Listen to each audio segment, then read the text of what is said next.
Fox Sports IE, 1350 AM, KUBE, Riverside. You and me, we're gonna have a fight today after school. 3 o'clock in the parking lot. You try and run, I'm gonna track you down. You go to a teacher, it's only gonna get worse. Welcome to the Inland Sports Show. Your leader in sports in the Inland Empire. Move to Riverside. Now, here are your hosts, Pep Fernandez and Jeff Gorham. What is up? I'm back in paradise inside the Inland Sports Show studio at Fox Sports IE 1350 AM. Did you say paradise? I thought you kid just came from paradise. No, this is my little slice of paradise, Jeff, right here in the Inland Sports studio in Riverside. This is paradise to me, man. Then you have issues, my friend. You have major issues. You were hanging out in Waikiki. Greg was sitting here. I was at my parents' house sitting on their couch yesterday doing the show. How dare you call this paradise? It is paradise, but it was worth it. We got a big win for UC Riverside basketball. What? But, Greg, I'm going on no sleep. I'm talking about no sleep. Okay, maybe 2 hours, but really no sleep. I'm really tired today.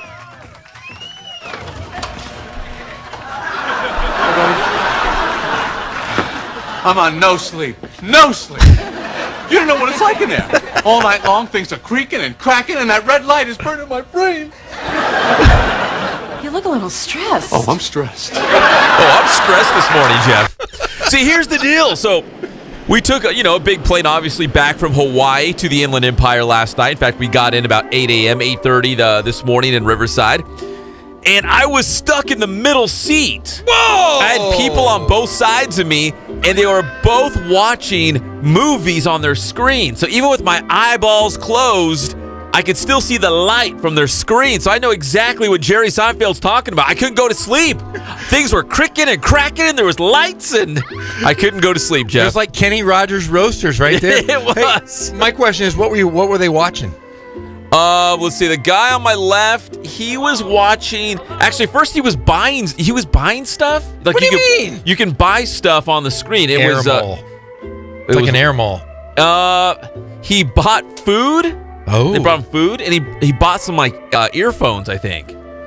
No, but he was watching. What was he watching? Softcore porn. It was a television show. It was a TV series. I recognized the characters, like the actors. I didn't know what show it was, but he was watching that. And the girl on my right, she kept flipping around stuff, and she'd fall asleep. So she'd fall asleep for 20 minutes, and then wake up and go right back to the screen like she never left, and start punching some stuff. And she'd literally fall asleep midstream while she's working on the screen on the the television. She'd go back to sleep, and then she'd pop back up startled, oh, and she'd start looking for another movie and go right back to sleep. Was she good looking at least? I don't know. What do you mean? I'm like this. I'm like you were that close. Sandwiched. Did she smell nice? No, no. I won't go any further than that. But it was kind of a stinky plane ride back home. But it's good to be back. The last two shows, obviously, live and amplified from the beaches of Waikiki and Honolulu, Hawaii. A lot of fun, and Jeff, even better, as UC Riverside came back home with their first Big West Conference victory of the season, snapping a 10-game skid. Very big time. No way. UC Riverside pulled one out?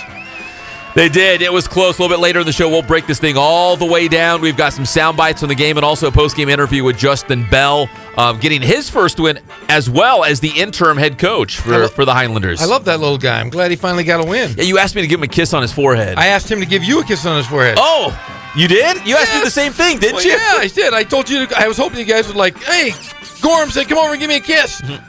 So I thought maybe, because I did tell him, I said, give Pep a kiss on the forehead. And I told you to give him one on the forehead. I guess it didn't work out, but yeah, I gave it a shot. Well, I didn't kiss him, and he didn't kiss me, but they did pucker up to a big win last night. Yeah, it was last night. I mean, they got that victory. Here's the scene. So we get the victory, and they run to the locker room, and they're packing up, and I'm packing up all the broadcasting gear as soon as possible because I think we got out of there about 9:30, and our flight was 10:35. Oh! We had an hour to get to the airport and get on board. So we're literally running through the airport, getting on the plane, and of course you lose 2 hours coming back this way. So we left, I think, let's say 11 o'clock last night. Yeah. So we landed LAX just after 6 a.m.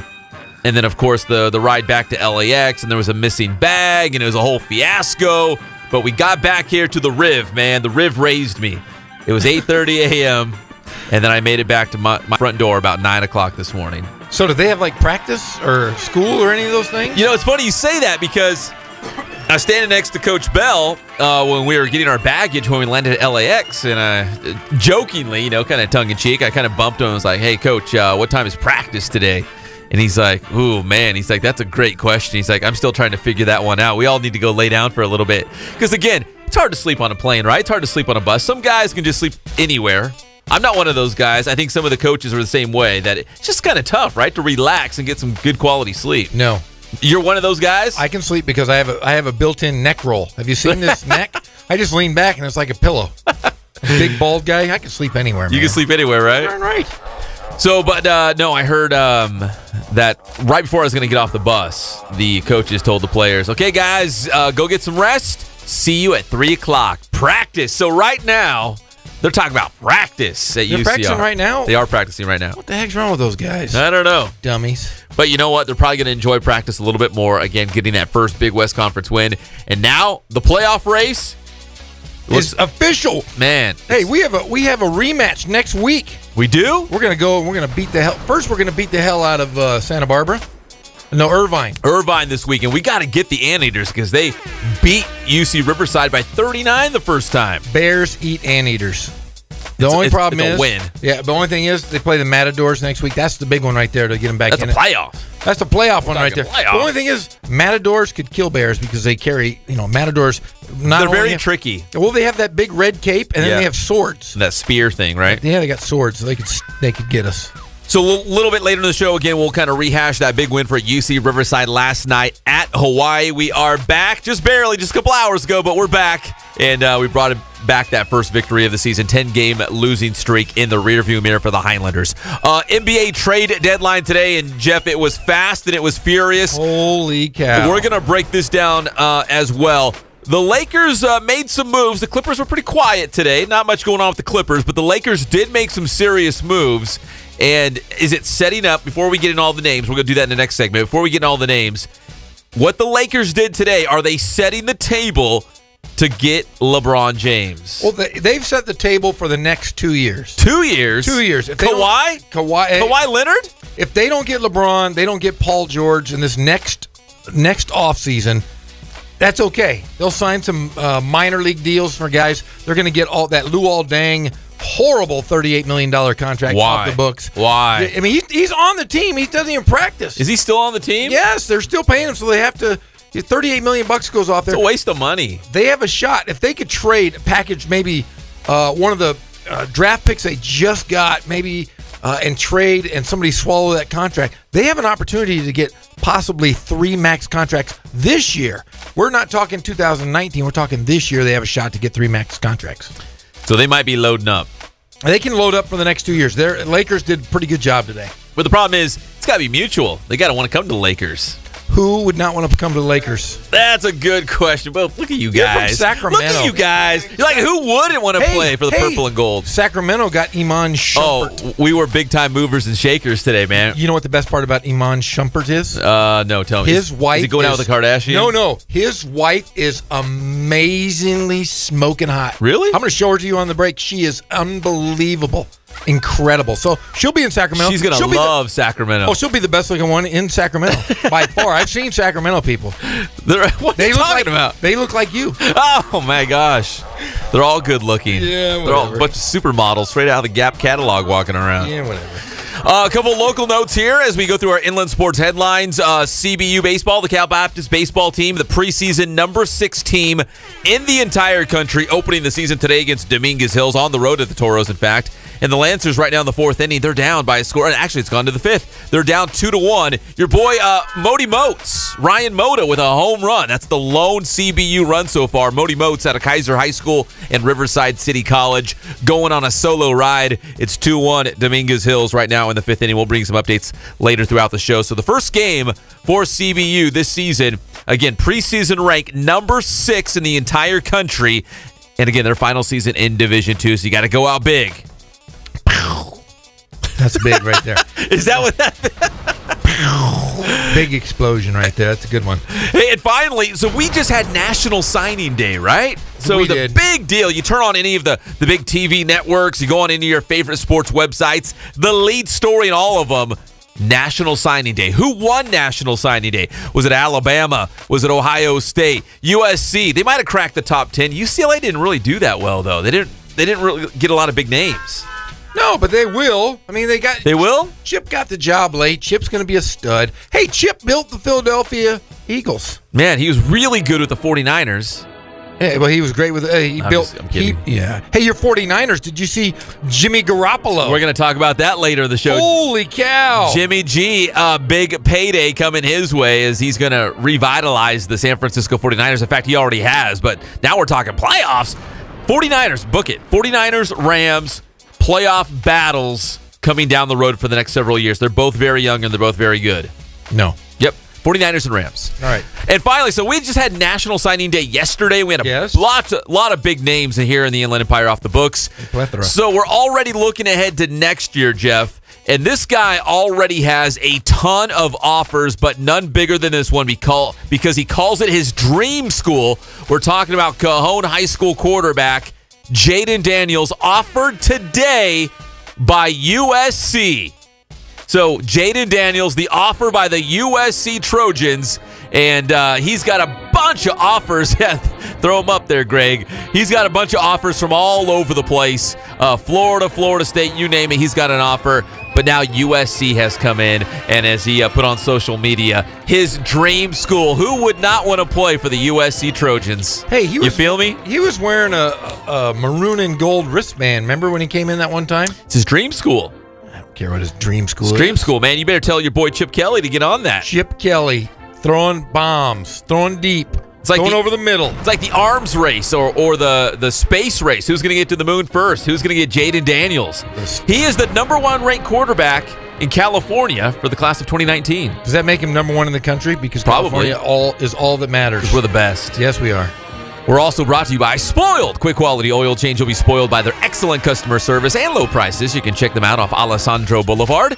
Ken Sporting Goods, more than 40 years right here in the Inland Empire, bringing all your sporting gear needs, and they do the Letterman's jackets. You can get those blinged out, too.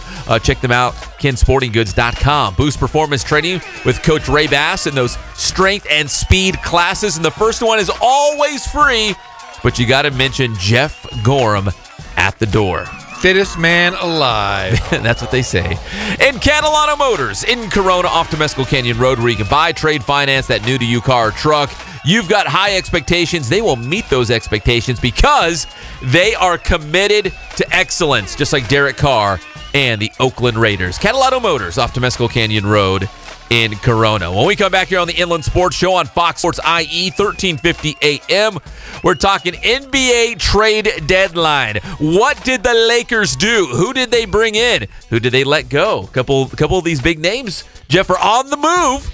And again, a quiet day. Very, very quiet for the Clippers. They did make some minute moves here on the NBA trade deadline. But the big mover and shaker today, the Cleveland Cavaliers. We'll have that when we come back. It's the one and only Inland Sports Show on Fox Sports IE, 1350 AM.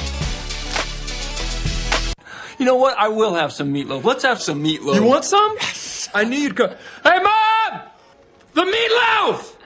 We want it now! The meatloaf! What is she doing? I never know what she's doing back there.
just rolling with the homies. Rolling with the homies. Yeah, let's do it. You ready?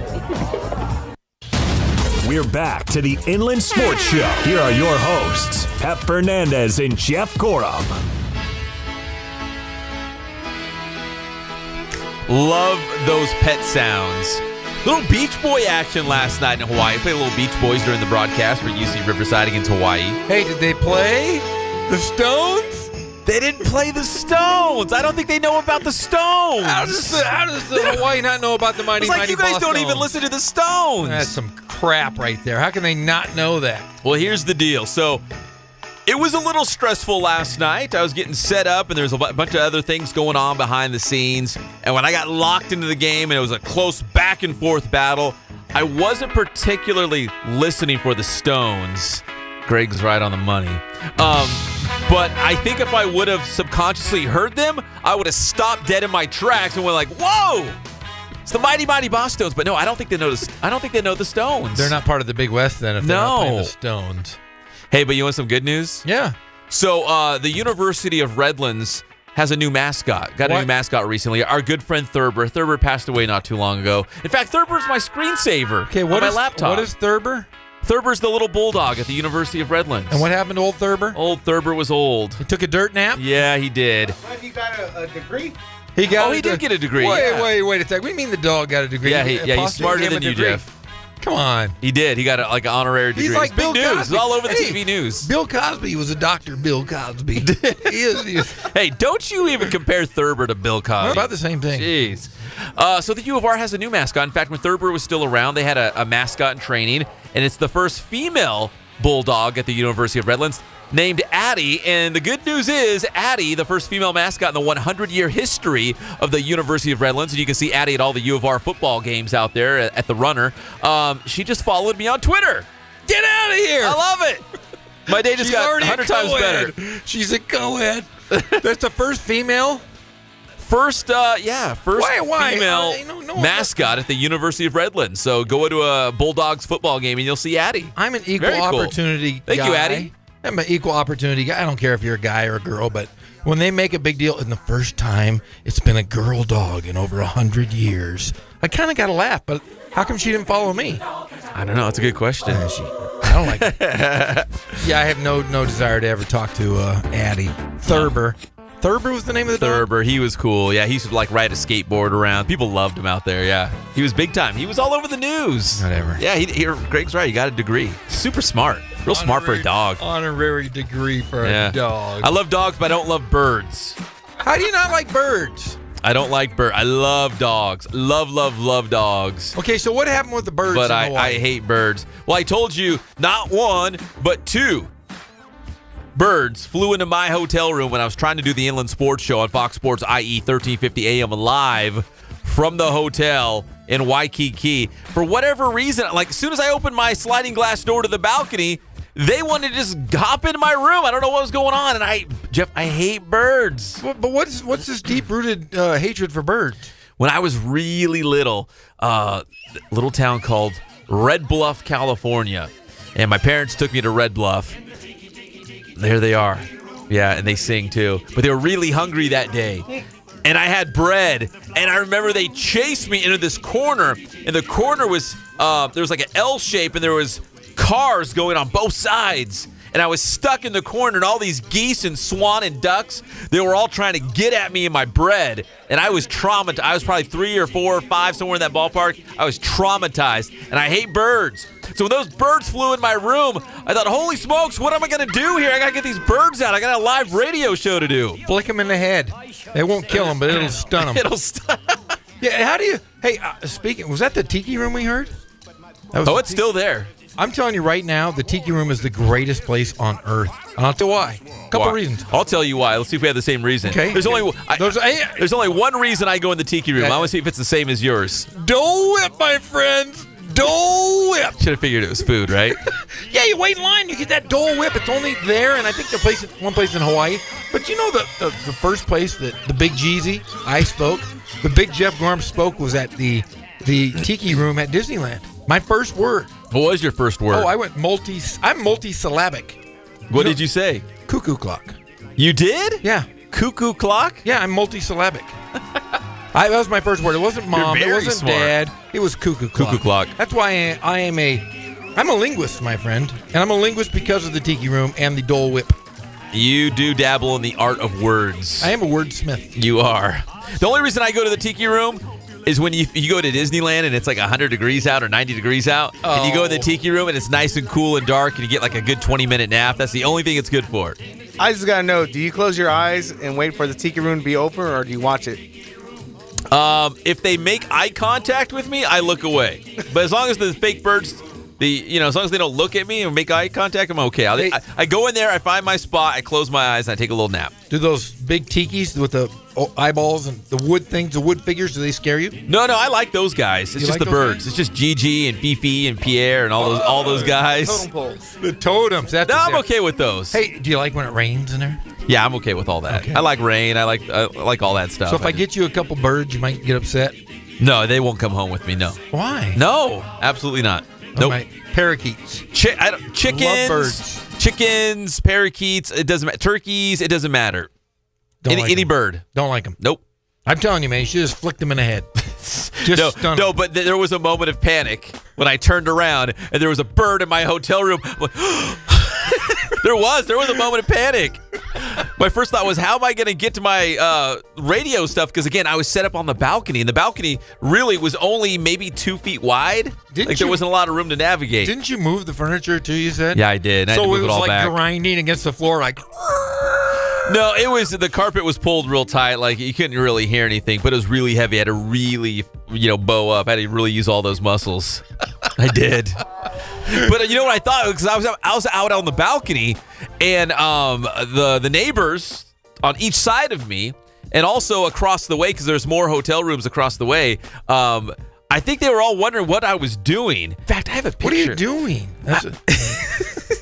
I'm gonna have a pic. I have a picture. I'm gonna tweet it out. I don't think I've tweeted this one out. It's actually my setup, so you can see my broadcasting setup from the hotel room in Hawaii when we did the UC Riverside basketball game, and of course, back-to-back days of the Inland Sports Show live from Waikiki right here on Fox Sports IE 1350 AM. But my setup, Jeff, I'll show you first, and then I'll tweet it out. This is exactly what it looked like behind the scenes. It involved a trash can and an old pizza box. You got a pizza box. See it? Yeah, that's pretty funny. That's exactly my setup. So if you can see it, the one side of the table, the legs are actually just out on the balcony, and the other side is in. I was like half and half, like half outside, half inside, and I was standing outside. You're going to share that with the world. They're going to say this is a podunk. Should I or not? No, probably not. There's an old pizza box and a trash can. Uh-oh. The birds. She was pretty hot, though. You notice that, seriously, in all the Hitchcock movies, always hot blondes. Really? Hitchcock liked the hot blondes. Jamie Lee Curtis's mom was one of them. And there's this lady right here with the birds. That lady? Yeah, but who would really be scared of some seagulls? Yeah. They're sea chickens. Yeah, like that's the Seahawks. You know the Seahawks are just sea chickens. They are? Yeah. And I was eating breakfast with Tony Onaveris from UC Riverside men's basketball. The associate athletic director? Yeah, and we were eating breakfast outside, and there were some birds like kind of jumping around our feet, waiting for some scraps. Made me a little nervous. I was having a hard time paying attention to Tony because I'm like, there's some birds bouncing around at my feet. You were it's hard paying attention to Tony. I've talked to him too. I'm thinking about birds all the time. I'm thinking about if I paid my cable bill when I'm listening to Tony. Well, he's a great conversation. Yeah, I'm also thinking about if I paid my cable bill or if I turned off my lights. So I still like Tony, though. Tony's a good dude. Hey, we got to get to this NBA trade deadline here because it has came, it has passed. It was noon Pacific time here. As some teams made some moves, we'll get to the Lakers and the Clippers, but first we got to go to the Cavaliers because what the Cavaliers did, it was kind of like a domino effect for the rest of the NBA as they were wheeling and dealing here on the final couple hours before the NBA trade deadline. They blew it up, Jeff. They traded away half their team. What? That's their team actually exploding. That's the roster with sticks of dynamite. Unbelievable. Yeah, I got big takes on this one, though. They can do anything they want, the Cleveland Cavaliers. They're not going to win the East. They're not going to win the world championship. They were only trying to do this to appease LeBron James. But guess what? It's all going to backfire. Here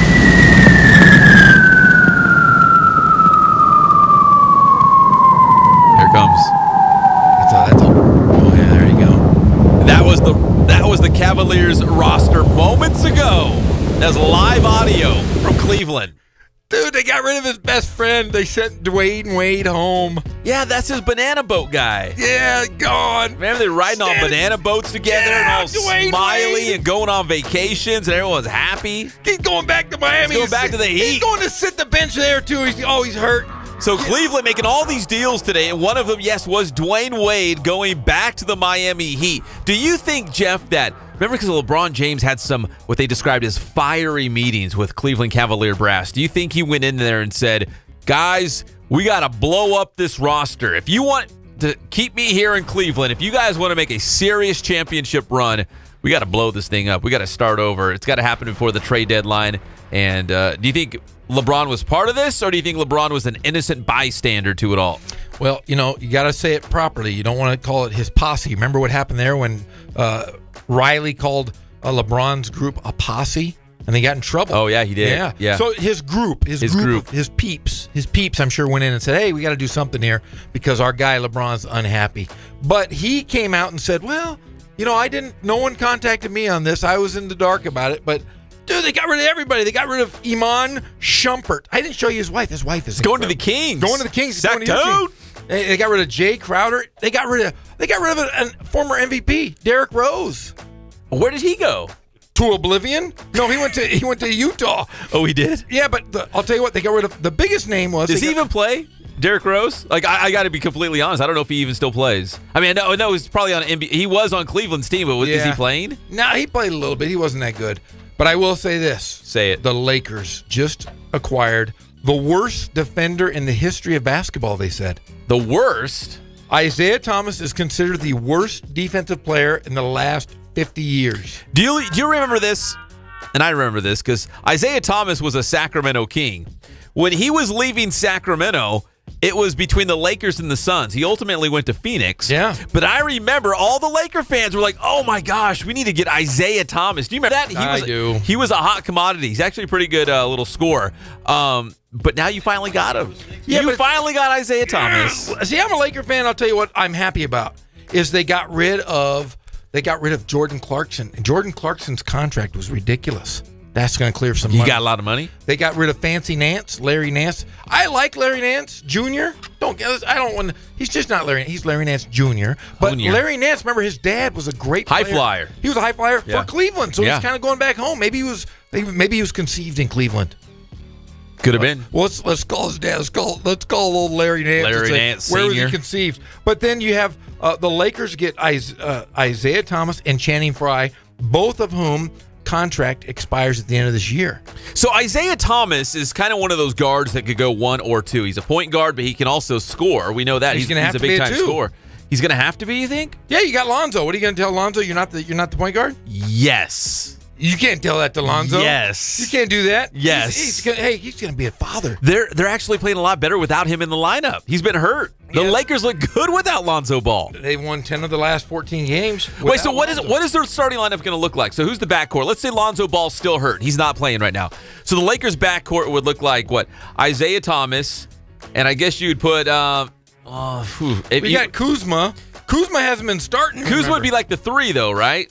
Okay, yeah. So we'll go backcourt here. You got to start. Let's see. So let's just assume, again, that Lonzo Ball's out. Let's say Isaiah Thomas. Let's put him at the point. Can we do that for now? We'll put him at the 1. All right. Isaiah Thomas would be your point. Who would join him in the backcourt as the other starting guard? Because I'd put Kuzma at the 3. You've got to start him. I know he hasn't been starting a lot lately, but you got to play Kuzma at the 3. Well, you can use Fry as a big stretch to Pope. Caldwell Pope? Yeah, he's your 2 guard. He's your 2? Yes. So Isaiah Thomas, Caldwell Pope.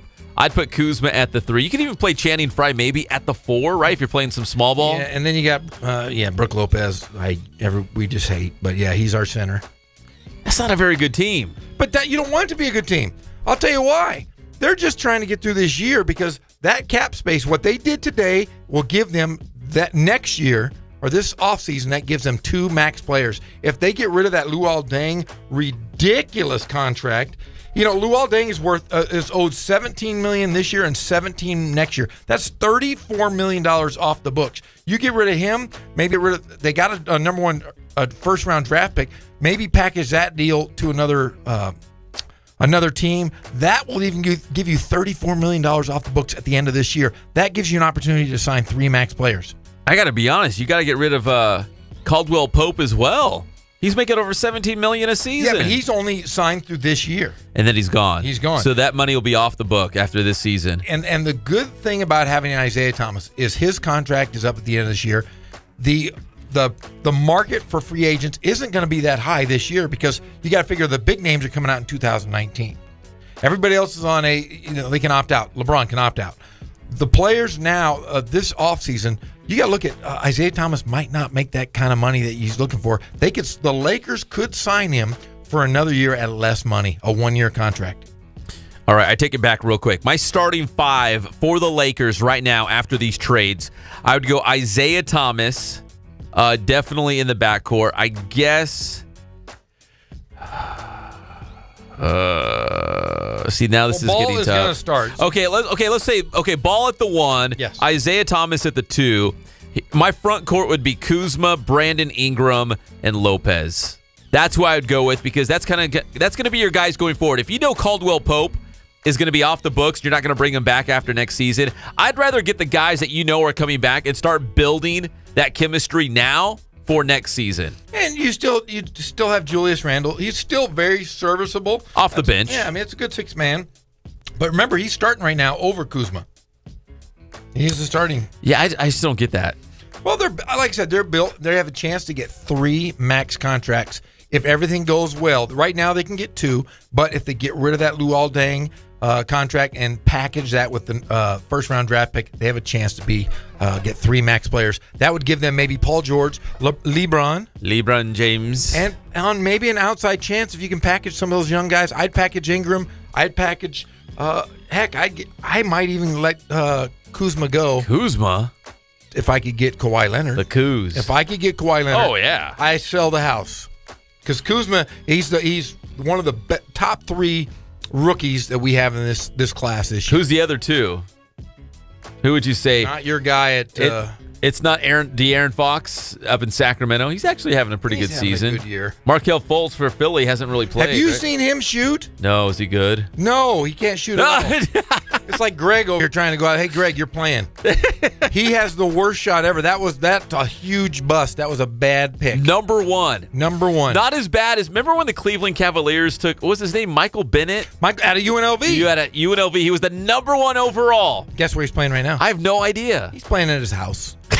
In his backyard. He's playing in his backyard. Probably still collecting money, but yeah, I'm going to Google that. He's probably playing somewhere, right? He's not in the NBA. He's playing in the D League or he's overseas. No, he's not. I was going to say, he's probably playing pro somewhere. Yeah, it's just not in the NBA. There's no way. No. But there are some. I mean, what do you think about Cleveland? I think Cleveland makes themselves a little better in the short term because they're young. They're kind of built like the Lakers are. You just added LeBron James in the mix. They bring in a lot of young guys, right? But the biggest problem is there's no training camp, and they've got to put this together in the last, 34 games or 31 games. That's going to be tough to do. I know they're going to be a little better, but how do you win a world championship with guys that haven't played together? They got 6 new guys on the roster. They got Kevin Love, who's not even playing right now. That's going to be the big adjustment. If Kevin Love comes back in 6 weeks or 5 weeks, and he has to play with these new players, you got to put him in there. They have a new point guard. They have Jordan Clarkson as their starting point guard. Jordan Clarkson is going to be their point. Did you find Anthony Bennett? I did. I'm sorry. Yeah, go ahead.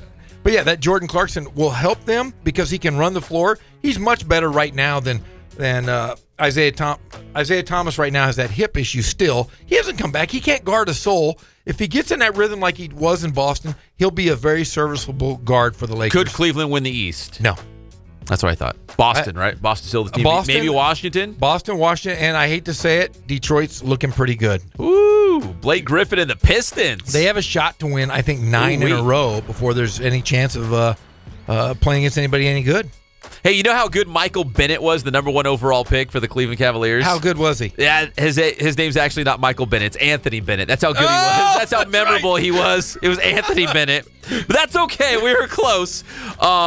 He says he's going to have the last laugh.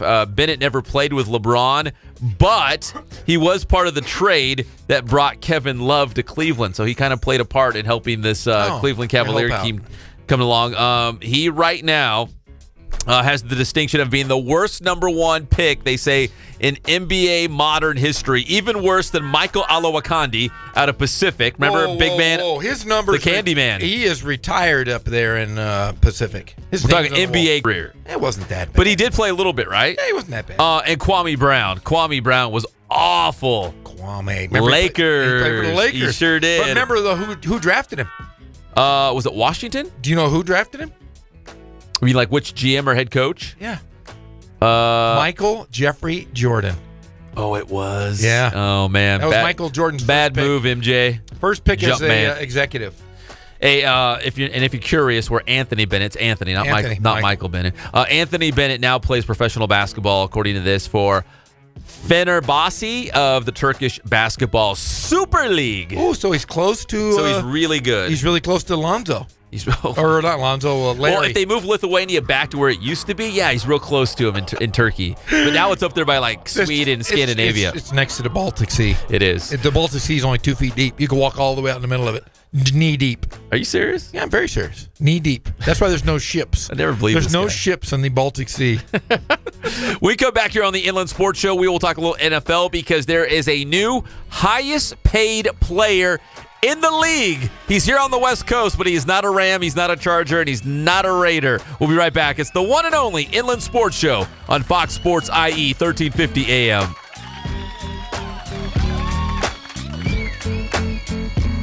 You know what your problem is?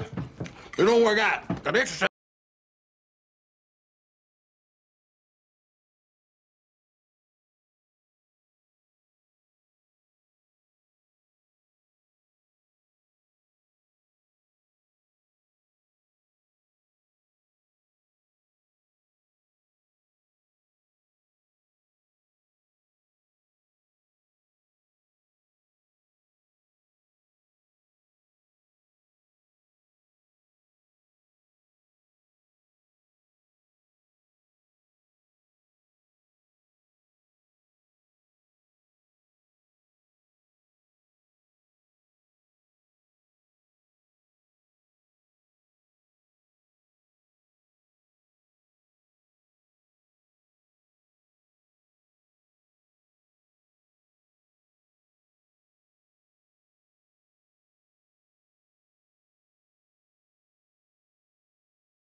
Empire.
for starters, you have to purify yourself in the waters of Lake Minnetonka.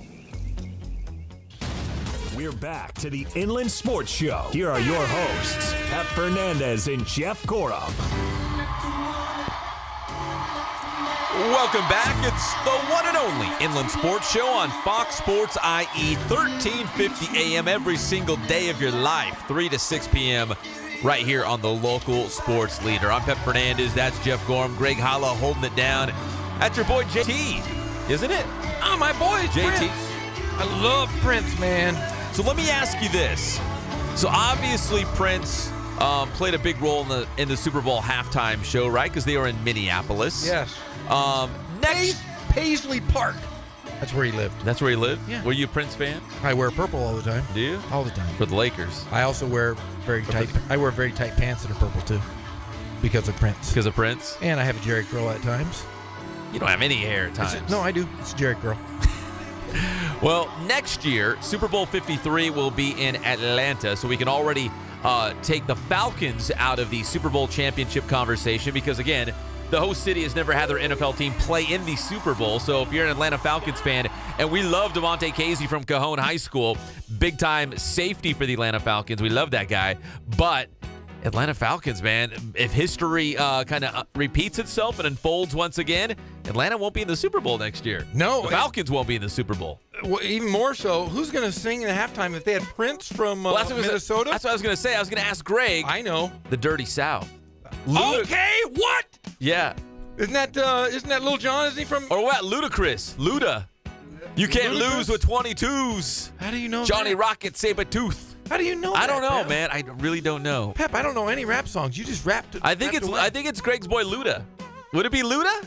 That or Outkast. Oh, Outkast. Oh, they broke up. Those guys don't like each other They'll anymore. get back together. They did?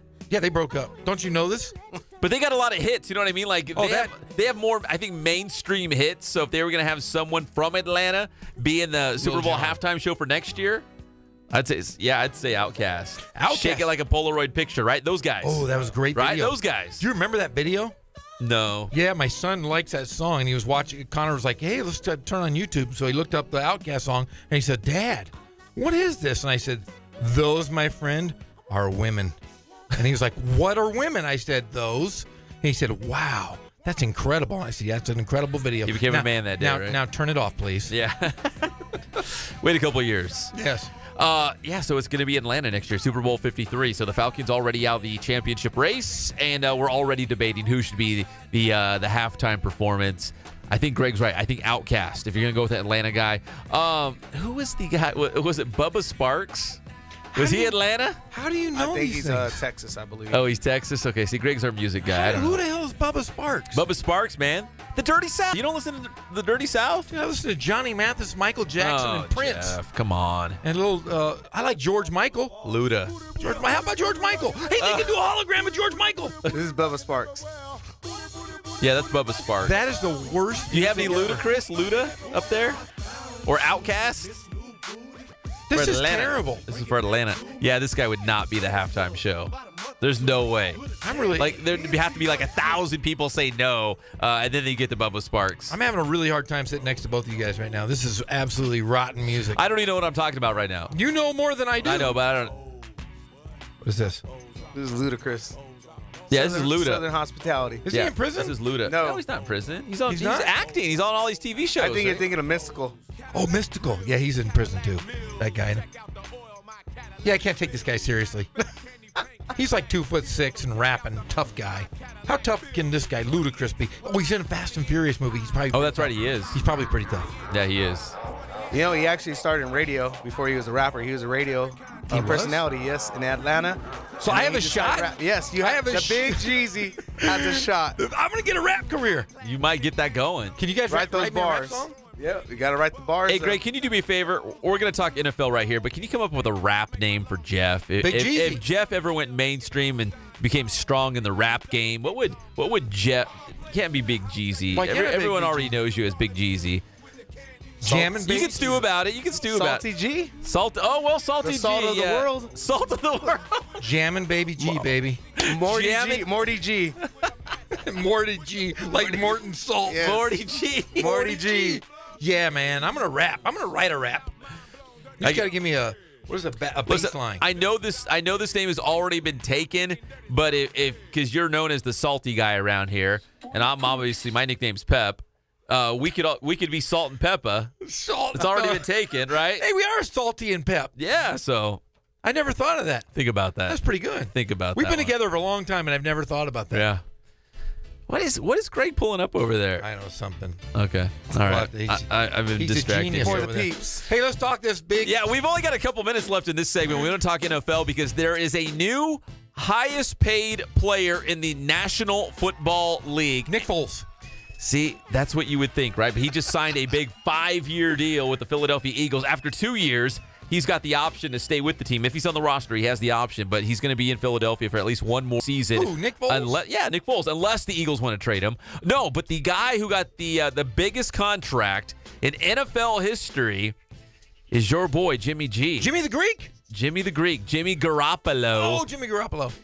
So 5 years, $137.5 million for Jimmy Garoppolo, the quarterback now for the San Francisco 49ers. So, again, we've talked about the NFL being a quarterback league. You've got to have a great quarterback to get to the Super Bowl, to make the playoffs, to win these division titles. And Jimmy G, undefeated in the NFL, looks like he's going to be the saving grace. How much is that per year, Jeff? $27.6 million. And you're not even the math guy. Look at you. I got an iPhone. That's a lot of money. That's a lot of money. And Yeah. the guy who held that previous mark as being the highest paid player in the NFL, I didn't know this, and I was kind of shocked to hear this as well because he's pretty good, but he's not like a top-tier guy, at least in my eyes. Matthew Stafford, quarterback for the Detroit Lions, he was making $135 million. So Jimmy G beats him by $2.5 million. That's a lot of dough for a guy. He is undefeated, though.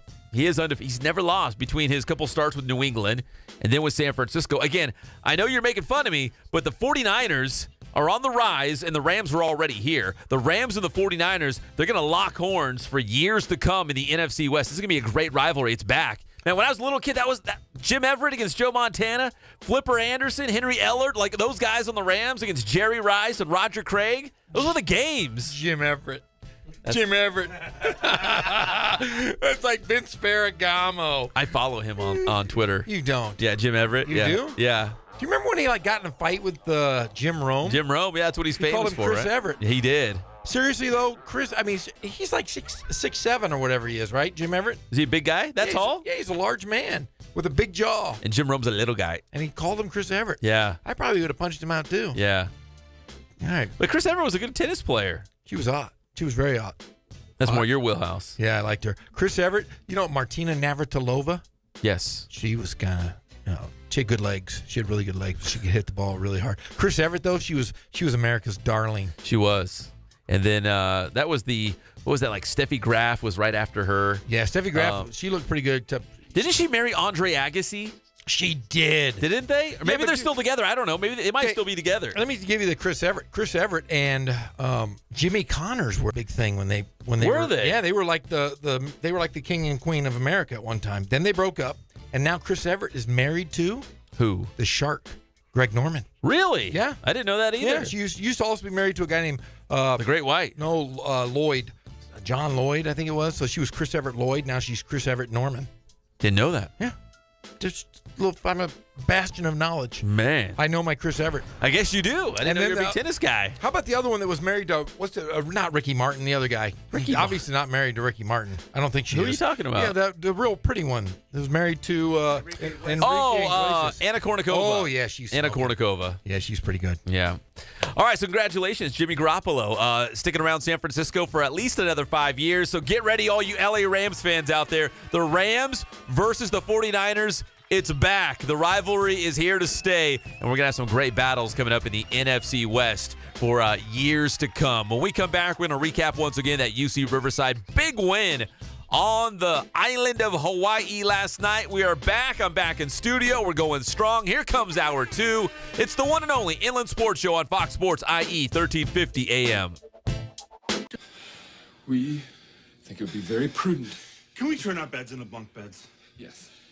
Why are you guys so sweaty? All right, we've already figured out how to do this. The beds match up perfectly. And here's the thing, it'll give us so much extra space in our room to do activities. Please say yes. You don't need permission from us to build bunk beds. You're adults. Inland Empire sports fans turn to the Inland Sports Show. You talk to the radio?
KUBE Riverside.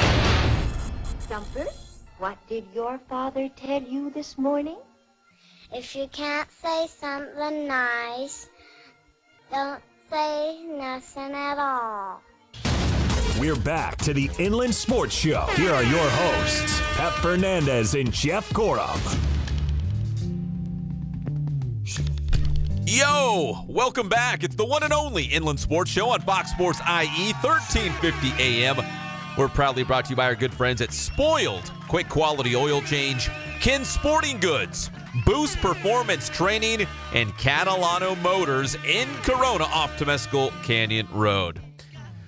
Jeff, I'm back. I'm actually feeling pretty good considering I got an hour's worth of sleep on the plane and then another hour on the bus from LAX back to the Riv. So yeah, I'm doing okay. So if you've been awake, do you ever get like the shakes and you just feel horrible? And yeah, you know what? I was kind of feeling bad on the plane. I was like forcing myself to go to sleep. I was trying to watch, what movie was that? I think it was King Arthur. Does that sound about right? Does that sound like a recent movie, King Arthur? Yeah, you were watching it? Did you have to pay for it? No, on this airline it was actually free. The one we took over there was a different airline company, and you actually had to pay for the movies. The one we came back on, you did not have to. And I had King Arthur on, and I was feeling pretty miserable. I think it was just kind of lack of sleep and just being tired. I wasn't getting the shakes, but I was kind of feeling almost like motion sick, kind of getting a headache. I'm like, I just got to close my eyes. I got to get to sleep. So again, like I said, I turned off my little monitor, but my little friends next to me, they had their screens on, and I was getting no sleep, Jerry, no sleep. But I forced myself to finally go to sleep. So they have that little plane tracker where you can see like where you're at over the Pacific Ocean. Yeah. So I was probably awake, I'd say a good 2.5, 3 hours of the flight. And then I slept for another hour. Then I woke up and it was like, hey, you've only got 1 more hour until we land. I'm like, oh, that's cool. I just slept like an hour of that flight. And I felt a little bit better. Then we landed. We got to the bus. As soon as I got on the bus, found my spot. And I'm like, I think I'm feeling kind of tired. Next thing I know, we're driving through Rubidoux. I'm like, oh, we're almost home. This is great. We're almost done. So 2 hours of sleep, Jerry. No sleep. I'm doing okay.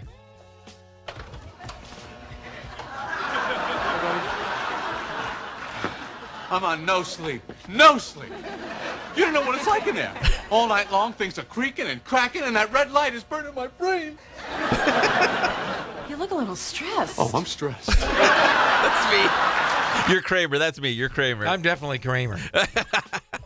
But it was a big win for UC Riverside last night. They beat the University of Hawaii, the Rainbow Warriors, the Bows, as they like to call them out there. Dude, I stayed awake last night. I was texting you. I texted you the second they won. I know, and I was looking at my phone. I'm like, Jeff, I'm trying to do a broadcast. I'm thinking to myself, I'm trying to do a broadcast here. Nope. I'm trying to really soak in the moment and paint the picture for the people of the Inland Empire. You're painting the picture for me because I was the only guy listening at that time. The whole world was. No, you know what? They were, because Brandon Rosser's dad told me, and even Coach Bell confirmed this, that Big West TV, their feed froze. And because Hawaii was the home team, Big West TV was using Hawaii's feed, right? Yeah. So I'm sure all those people watching the Big West feed came over to me. Wow. And I painted the picture. Well, I laid it all out there. Smedberg and I were laying there, and then when I said that UCR won, she was like, no, they didn't. I said, yeah, they did. And then she heard you say, hey, this is the victory. This is the greatest moment of my life, or whatever you were saying. I guess I was doing a good job. There was some older gentlemen sitting to my left, and they were Hawaii fans, obviously, local guys. And I got done at the end of the game, and I'm still talking. I'm like, hey, big win for UCR, blah, blah, blah, Minnow Dykstra this. And then they walk by me, and they kind of like tap my shoulder there, and they give me like the thumbs up. I guess I was doing like a good job. Oh, so nice. I was like, hey, cool. Hey, did you wear a Hawaiian shirt? No. Why not? Jeff. Did the coaches?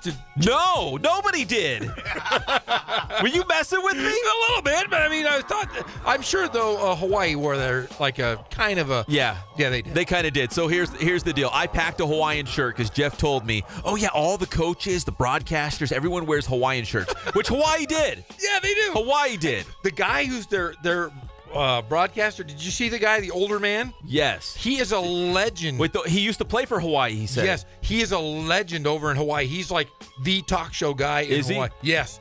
I saw him talking to Coach Bell before the game. He had a Hawaiian shirt on. Yes. And I remember he was saying, he's from like Michigan or he's from somewhere else, but he went to the University of Hawaii. And he made it home. Like you're right. He's a huge name over there. He is giant. I met him last year, and he pushed me off my table at the pond at the Honda Center. He did? Yeah, I almost. He's said, a big deal. Yeah, I almost said, "Hey, old guy, you do that again, I'm gonna punch you in the throat." I'm Jeff Gorham. Yeah, well, I said I'm the king of Riverside. I know I could definitely kick his ass. That's all I know. That I know I could. He's older than you. I'm telling you, he bogarted me off the chair. Get out of here, young man. Weak. I'm gonna beat him up. Weak sauce. That's what we beat. We beat him last night. We beat Hawaii. 64-60 was that final score. Greg, let's go ahead and cue up. This was the play of the game because UCR was up by 2. It was still a single possession game. They had the ball, but they had to get a huge basket to get that separation from Hawaii. This happened with, I think, like 11, 15 seconds to go. Go ahead, Greg. Chance Murray still with the basketball. Goes to his left. Finds DJ Sylvester on the baseline. He'll circle back out. 5 on the shot clock. DJ on the wing. He'll shoot a 3. It's good! DJ Sylvester knocks down the 3 with 15 seconds. There it is. 62. Bingo! 57. Yeah, so that put them up by 5, and that was the difference. So UCR was up by 5, and then Hawaii came back and hit a big three-pointer. So UCR got the ball back. It's still a 2-point game once again. And DJ Sylvester, huge, big-time 3-ball. Minnow Dykstra also had a really great game, 17 points. Yeah, I saw Minnow. Did you say Minnow from heaven once? Did I? I don't think I did. It's not my line. It doesn't matter. It's not my line. You got to use it because then it's like karma. You just got to say it, and he hits shots every time you say that. That's why I'd say it. Well, he was shooting with confidence. 3 of 4 from downtown. He had 17 points to lead UC Riverside. Chance Murray, once again, another solid all-around effort. 16 points for Chance Murray to go along with 5 assists. How about Edie Diallo, 4 blocks, and then Ko Flippin, 3 steals. 3 flippin' steals for Ko Flippin. 3 flippin' steals. And Edie Diallo with 4 blocks. No Alex Larson? Alex Larson dressed out, but he did not play. Dikembe Martin? No DK on the trip. So if you would have told me, hey, UC Riverside does not have their leading scorer, Dikembe Martin, does not have maybe arguably their top player this season, Alex Larson. Yes. And they would still win on the road at Hawaii. This is a Hawaii team that made the NCAA tournament in 2016. They beat Cal at the big dance. Yes, they did. But, yeah, very good win for UCR. In fact, I texted Coach after the game, too. He hit me back. Oh, you guys are tight like that? Yeah, I was excited. Is that when you asked him to give me a kiss on the forehead? Yeah. Yes, it was. I said, good win, Coach. Give Pep a kiss on the forehead. Hey, speaking of Coach, Greg, why don't you go ahead and we'll get at that Coach Bell interview for about 2 minutes or so. Because, again, remember, we were late for the flight. We had a flight to get in Hawaii. So as soon as that game ended, they ran to the locker room. They packed up their stuff. I was packing up all the broadcasting gear because we had to get out of there. But I went and caught up with Coach Bell for about 2 minutes, myself and a guy from the Big West Conference, to get a couple quotes and some sound bites. So let's go ahead and hear from Coach Justin Bell right after that big win at Hawaii last night. Second half, but you guys are close. And, you know, I know things haven't gone your way most of this conference season, but so from a morale standpoint, were you guys there? Were you guys in it, I mean, throughout? Yeah, I think our guys were, you know, like I said earlier, for the morale standpoint, our guys have been fired up all year, you know, and they're ready to play, and they practice hard, and, you know, we demand a lot out of them, and come every day ready to practice, and their morale is up every game. And I think because they practice hard, they believe. Can you guys use this as a springboard to, you know, make a run at Big West tournament seeding and things like that? We want to use it to get better. That's what I said every year. We don't want to get too ahead of ourselves, too behind ourselves. We want to stay in the moment. And we're going to use this, another opportunity, to improve. And that's what I'm telling you. We're going to practice really hard, and then we're going to improve, and then try to continue to do those things. I believe you were on staff with Coach Cutts the last couple of years when you guys came here and had success the last years. What is it about Riverside and this building that you guys have found the magic touch? I don't know. I wish I had the answer. I don't know. You know, I think we come in here and, you know, this is a different atmosphere from any other Big West school. Right. So I think we come in here with a little bit of us against the island mentality, and that's kind of paid off for us. I don't know if that's it, but, you know, I'm trying to give you something. So, I appreciate it. Yeah. Well, best of luck the rest of the way, Coach. Appreciate it. Hey, Coach, one more question. How big is it to see some confidence from Minnow Dykstra? You need some scoring from somewhere, especially if you would have told me that DK and Alex Larson would not be a factor in this game, you know, and you guys would still come out with a victory, someone had to step up. Tonight it was Minnow Dykstra. He had a lot of confidence behind that shot. Yeah, Minnow's, you know, we've been waiting. You know, Minnow's been a little banged up all year, but we've been waiting for this Minnow. We thought last year he had a great sophomore campaign at the second half of the season. He scored it well, probably like, I think he was like 10 a game in Big West play second half of the year. So we thought he was going to start a lot, you know, quicker this season, but hey, he just hasn't. But what a great night tonight for him to really step up on the road and build some confidence, and he's getting more and more healthy, so we're excited about that. That's the great Justin Bell right after that huge win last night on the road at the University of Hawaii. We're all back. I'm here in studio at Fox Sports IE, and the Highlanders are at practice right now getting ready for their next game coming up on Saturday night. So when we come back here on the show, we'll talk about their next game against UC Irvine, and we'll also play some tunes. Some tunes for everybody out there. Tunes? We got some tunes. So a little bit of musica. Is that Spanish? Por mi gente. See, yeah. My people. Sometimes you impress me. Yeah. You say you can't speak Spanish. Oh, I speak Spanish. Oh, I speak it. Just like that.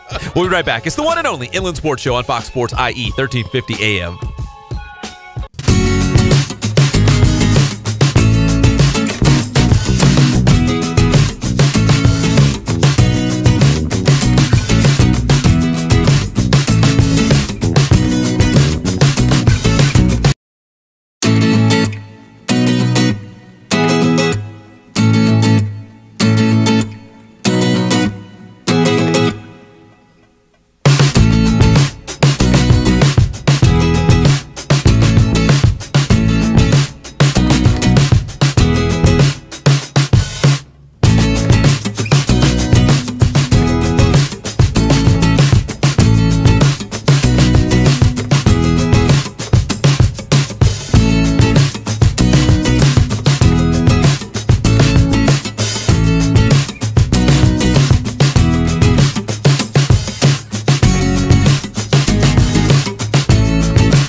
bunny shirts. I'm taking this seriously. Ouch!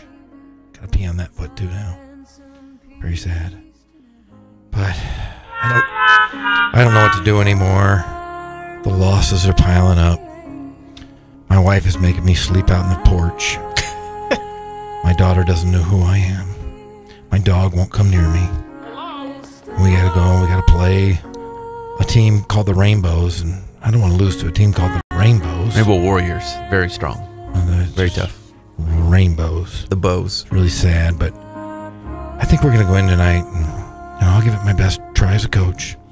I'll tell the guys, go out and play hard, play with heart, play with everything you got, and we'll fly home tonight at 4 o'clock in the morning, and can watch really bad movies on the plane, and I'll go home and I'll sleep on my front porch again. My dog will ignore me, my wife and kids.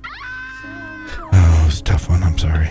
Jeff! What? The losing streak is over! What are you saying? They won last Who night! won last night? Take off the Sarah McLachlan music. Are you kidding me? They won last night! You don't have to be sad anymore! Oh my gosh, you know what? I'm hearing it! I hear it right now! The Stones! It's a party! Yeah! I don't have to pee on my feet anymore! Yeah! Mighty Bostos! You're telling me the Highlanders got a victory? Oh, it's a brand new day! Woo! It's a brand new day. 64-60 against Hawaii. Yes, we have a lot of fun. One more time. Woo! Woo! The Nature Boy. Yeah! They won! It's a brand new day. You don't have to be sad anymore. The losing streak is over. In fact, UCR has UC Irvine on Saturday. They might start a winning streak. I'm telling you! Wait. So, Pep, is the Sarah McLachlan music retired then? Well, hold on. Whoa. So, when UCR loses, Sarah McLachlan's going to come back out. Oh! Right? But when they win, like last night at Hawaii, bring it up! Nothing but the Stones. It's gotta be the Stones. Did you even listen to the Stones? Yeah, that's the best. Oh man, I'm telling you what though, I'm sure glad that Coach Bell doesn't have to pee on his feet. Man, that's a good one. You like that? I don't know. You know what? We got to have him on the show and ask him if he even went down to the beach. He was probably just hunkered down in his hotel room, breaking down film, the X's and O's. Oh, yeah. No, he was drinking Mai Tais. No. He was going 3 fingers deep in poi. I'm telling you, man. I don't know if he pointed up. Oh, he ate some people. Oh, that's right. Spam is people. And then he ate some lettuce wrapped. So we got that Hawaiian hot plate. It didn't have Spam. Now I think about it. Remember I told you I had beef, chicken, shrimp, and some raw tuna. No Spam. Are you sure it was raw tuna? Did you eat it? No. Why? Do you like? I'm sushi? not a seafood guy at all. No, not at all. You don't like shellfish? No. You don't like shellfish? None. Like as my wife say, they're on the bottom of the ocean for a reason. Your wife doesn't eat them either? No, that's why we get along so well. What do you guys? What do we eat? Yeah, what do you guys eat? No seafood, no gluten, no dairy. To eat cardboard is what you're saying. Yes. Cardboard as long as it's gluten free. In fact, okay, so here's a little story. So Justin Bell and I, the head coach of UCR, we're standing there waiting for our luggage early this morning at LAX. Yeah. So picture about 6 a.m., 6:30 a.m. at LAX. We're standing around. We're all sleepy. Somehow we got on the subject of buying groceries. What? And we got to talking about there's apps where you can actually have people go to the store and they buy the food for you and they bring it to you. That is just stupid. Does Coach do that? My wife does that, and Coach Bell and his family, they do that too. You guys are lazy and stupid. No, we do that. We're super busy and important. Yes, really busy and important. BS. BS. I'm going to tell you why. Really busy. Really BS is what it is. So how long are you in Costco? What is the average time that you're in Costco? I go to Costco twice a month. Okay. I get my vodka. I get all of my bulk items. I get the ravioli there because it's really good. And then, but this is what I do on a daily basis. Like tonight, I'm going to go pick up my kids over at my parents' house. My mother-in-law broke her leg this week. Oh, it's a nightmare. Seriously? Yes, I have these darn kids around me all the time now. She was the babysitter. Yeah, I have the minivan out front right now. Yeah. Okay, let me just tell you this. I go to Vaughn's by my house, and every time I walk in there, they're all women that work in there. And they flirt, and I flirt back. They know me. They love the kids, huh? They say, hey, Jeff, how you doing? And I always have one of my midgets with me. And honest to goodness, it's the best place. It's my respite. Going to the grocery store? I love going to the grocery store. Really? I do. I get my bread. I always have 4 gallons of milk in my fridge. That's a lot of milk. Always. I have 4 gallons of milk. I have an extra fridge, but I always make sure there's 4. Just in case. Yeah, just because I have 3 kids, and there's always some other little rugrats running around my house, too. Why don't you just buy a cow? I have. But it's cut up in a freezer. It's in the freezer. I got a cut up cow in the freezer. I have a pig in the freezer. I also have a year's supply of those little round sandwiches because I have nephews and nieces that are always over there. They mess up my carpets. I want to punch them all out. They're like rugrats.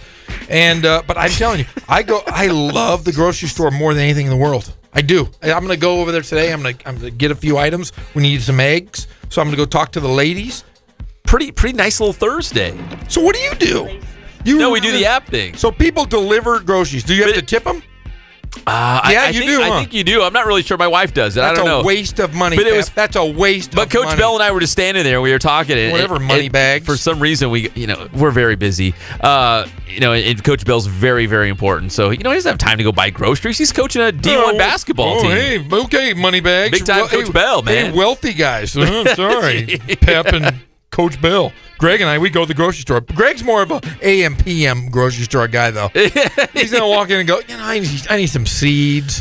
I need some Doritos, some chicharrones, some ding dongs. Some ding dongs. Ding dongs are back. I do get those. Beef jerky. Beef jerky. Yeah. And then what kind of soda? Nachos. A Pepsi. There it is. A Pepsi, but if you give him a Coke from McDonald's, he'll drink it. Yeah, he'll drink it. Yeah, he'll drink it. Yeah, I do love Costco though. Twice a month. Big items like toilet paper and it's a lot of toilet paper. Hot dogs, because we go through a lot of hot dogs. Do you? Hebrew National. Everybody eats hot dogs in the Gorham house. Yes, they do all the time. And then cheese. We go through a lot of cheese. Man, our bathrooms are always backed up because we eat a lot of cheese. Lots and lots of cheese. But I get the Baby Bells.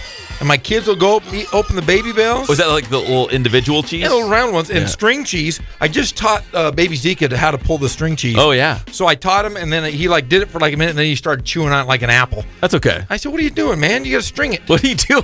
You got to string it. Johnny knows how to string it. Carla knows kind of how to string it sometimes. But yeah, we like a lot of cheese. Lots of cheese in the Gorham. So you're making a cheese run. Yeah. So I should ask you if you're like, I'll go by the store. I'd be like, Jeff, are you going on a cheese run? I'm going to get the 5 cheese Mexican blend in 2 bags. Ooh. Yeah. And then cream cheese. Oh, you just go wild. It's cheese party at the Gorham house. We have. I make a really good grilled cheese. Do you? I even put a little parm on the outside of it. Oh, look at you. Yeah, I'm good. I can chef. cook. I am a cook. Like a little chef. The big cheese. The big cheese. Salty cheese. The big cheesy. Cheesy. The cheesy. Spending cheese. Hey, I know that. That's a kid thing. Is it? Yeah, I think it's a Jay-Z thing, isn't it? Yeah, okay. Oh, maybe not. Maybe I know Jay-Z. You better get strong in the rap game if you're going to be old salty G. If you're a Jay-Z guy, you go like this. Isn't that Jay-Z right there? Isn't that what he says? That's the Rock. Yep. It's the Rock Nation, baby. He's throwing the rock up. Is that what it is? Yeah, it looks like this. I don't get that. Right there. I don't get that. Does that look like the Rock to you? No. No, it doesn't. Hey, when we come back, we're going to feast on this NBA trade deadline. Again, the Lakers made some moves. The Clippers, not so much. I'm okay with that, though. As we are big talking sports here. Big P. I don't ever know the words to these things. It's your boy, Jay-Z. We'll be right back. It's the one and only Inland Sports Show on Fox Sports IE 1350 AM.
kids and the Ad Council. Doesn't it look like I am ready? I am always ready. I have been ready since first call. I am ready. Roll. We're back to the Inland Sports Show. Here are your hosts, Pep Fernandez and Jeff Gorham. Welcome back. It's the one and only Inland Sports Show on Fox Sports IE, 1350 AM. So the Winter Olympics already started in South Korea. Hey, when are the opening ceremonies? Tomorrow night. Tomorrow night? What Tomorrow do you mean? How can you start the Olympics without... They were curling. I saw curling. Well, you know, it's not really the Olympics until intern Cullen walks in with his USA shirt and USA socks. Do you have a USA watch? Did you coordinate it because the Winter Olympics started today?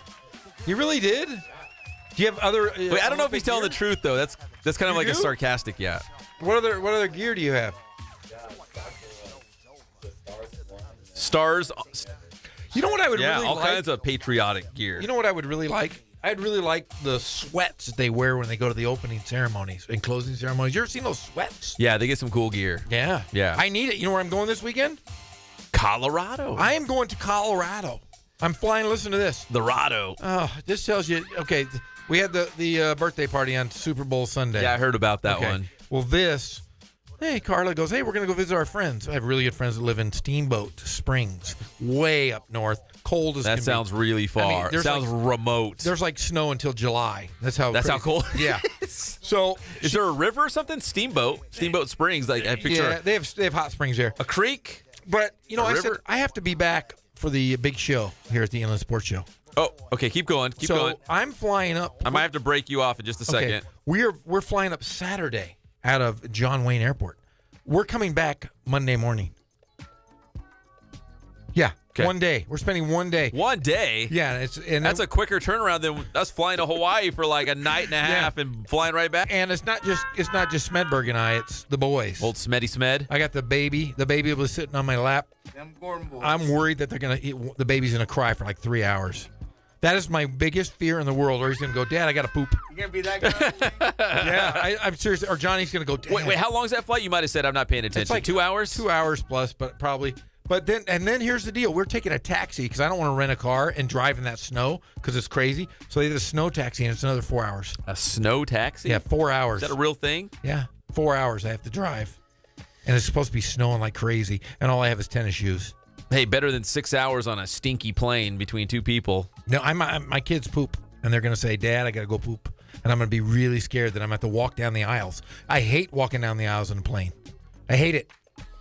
I do too. You do too? Yeah. In fact, before we got on the plane from Hawaii, I was very proud of myself. I, like a big boy, I used the restroom before we got on the plane, and then I didn't have to go the whole flight. I was able to make it all the way from Honolulu to Los Angeles. I didn't have to go. Yeah. That's like a big boy. I'm all grown up. That's always my fear because I'm 6'8". So when I get into those bathrooms, my forehead has to I have to wedge myself into the room in order to use the facilities. Yes. So I have to put my head against the wall, my butt against the backside of the wall, so I don't move around. It's a horrible, horrible, horrible experience to go to the bathroom on the airplane. Apologies. Yeah, you don't want to do that. But I'm flying with kids for 1 day. You're gonna have to. It's gonna be horrible. Imagine Shaq had to deal with that. What are you talking about? Shaq has his own darn plane. Right? He's on his own private plane, and he has a big Dixie cup because I'm not going to go. I'm going to pee not getting up. I'm not doing that. Can I give you some advice? Yeah. So Tara and I, my wife, we went down to Mexico. Where was it? Was it Puerto Vallarta? I think it was Puerto Vallarta. Sí. Muy bien. And we went down there, and there was a lot of fresh fruit. And I was eating watermelon and pineapple all week. Do you guys know those are natural diuretics? Yes, of course. So, I'm flying back, and I'm like, man. You had bubble guts? No, but I had to pee. I had to pee all the time. I kept getting up on the plane. I'm like, I got to keep going and going. And my wife's like, it's because you ate all the pineapple and watermelon, silly. And I'm like, oh, it was so good. It was so fresh down there in Mexico. But I constantly was getting up and down in this, what was it, 2 hours, 3 hour flight? That's why they call it watermelon. Watermelon, get it? Water. Pep and his little stories, I love it. So don't give your kids watermelon or pineapple. You were doing some big work over there on the phone. I can safely say that a big-time high school football coach in the Inland Empire is switching schools. Let me see. Can you actually say it? No, I can't. Let me see. I'm going to show you my phone right now. I can't hold it up to the screen because I don't want people to like zoom in on it and be like, "Oh, I know who that is." If you're watching us live and amplified right now on the channel, but it's a done deal. He's looking to see if he can get confirmation so we can announce it because he wants to break the news, obviously, on the Inland Sports Show. So once it's official, didn't you say that this is the worst kept secret ever, though? It's the worst kept secret. Everyone I talk to already knows about this, but that's okay. That's right. But we just don't want to, we don't want to get in the middle of anything. So we're going to back up. Once it's officially official, we'll officially announce it. Okay, makes sense. Does that make sense? That makes sense. Back to the NBA trade deadline. Of course, we talked about the Lakers. They're bringing in Isaiah Thomas. Who was the other guy from the Cleveland Cavaliers? Channing Frye, right? Yes, Channing Frye. Okay, I was thinking Lakers, right? Yes, Lakers. Where would you grade that for the Lakers, Jeff? Is that like, oh my gosh, A+ move, man? They got so much better, or is that it's kind of a lateral move? Nope, A+. Is it really? A+. That's the best trade of the entire day. And why is that? They're not going to make the playoffs this year. If they do, it's a blessing. But they're looking. This sets them up. If nothing happens in 2018 in the offseason, it sets them up for 2019. Magic Johnson says 2 superstars are going to be in L.A. next year. If that doesn't happen, you still have Kawhi Leonard, LeBron James, and then the guy from the Timberwolves, Butler. Oh, Jimmy Butler. Or Klay Thompson. Those, you get 3 of those. Or what about 4 this guys? big 3? What if you keep Isaiah Thomas? Nah. No? Can't guard anybody. No, because you got Lonzo Ball. No. But if you have Kawhi Leonard and you have LeBron James, they'll play defense. Yeah, but if you bring in Paul George, Klay Thompson plays defense. Those guys can shoot. You don't want a 5'1" point guard. You can't move Lonzo to a 2 because he can't shoot. A 5'1" point guard. Why are you looking at me when you say that? Because you're 5'1". But like Lonzo Ball, if he's standing you were in Hawaii. If he's standing in the bay, yes, he's knee deep in water. Yes, and he really has to he has to pee. If he was to pee into that ocean, he would miss. That's how bad his aim is? Yeah, standing in the water, and he said, there's water all around him. And he would miss. He would miss. So, okay. Yeah, you can't put him. That's how bad it is. Yeah. That's how bad it is. It's pretty bad out there right now. But if you choose to, since Isaiah Thomas is on a 1-year deal, his contract expires this year. You think he's gone? You think he's just going to finish out this year? Well, I don't know if he's gone, but he's going to come cheap because the free agency market's not going to be very big. There's not going to be a big demand for him. He's moved to 2 teams. Plus, there's going to be a lot of other guys out there, right? A lot of other big names. Yeah, I mean, guys can opt out, but his hip is still a question. He hasn't come back. He can't guard.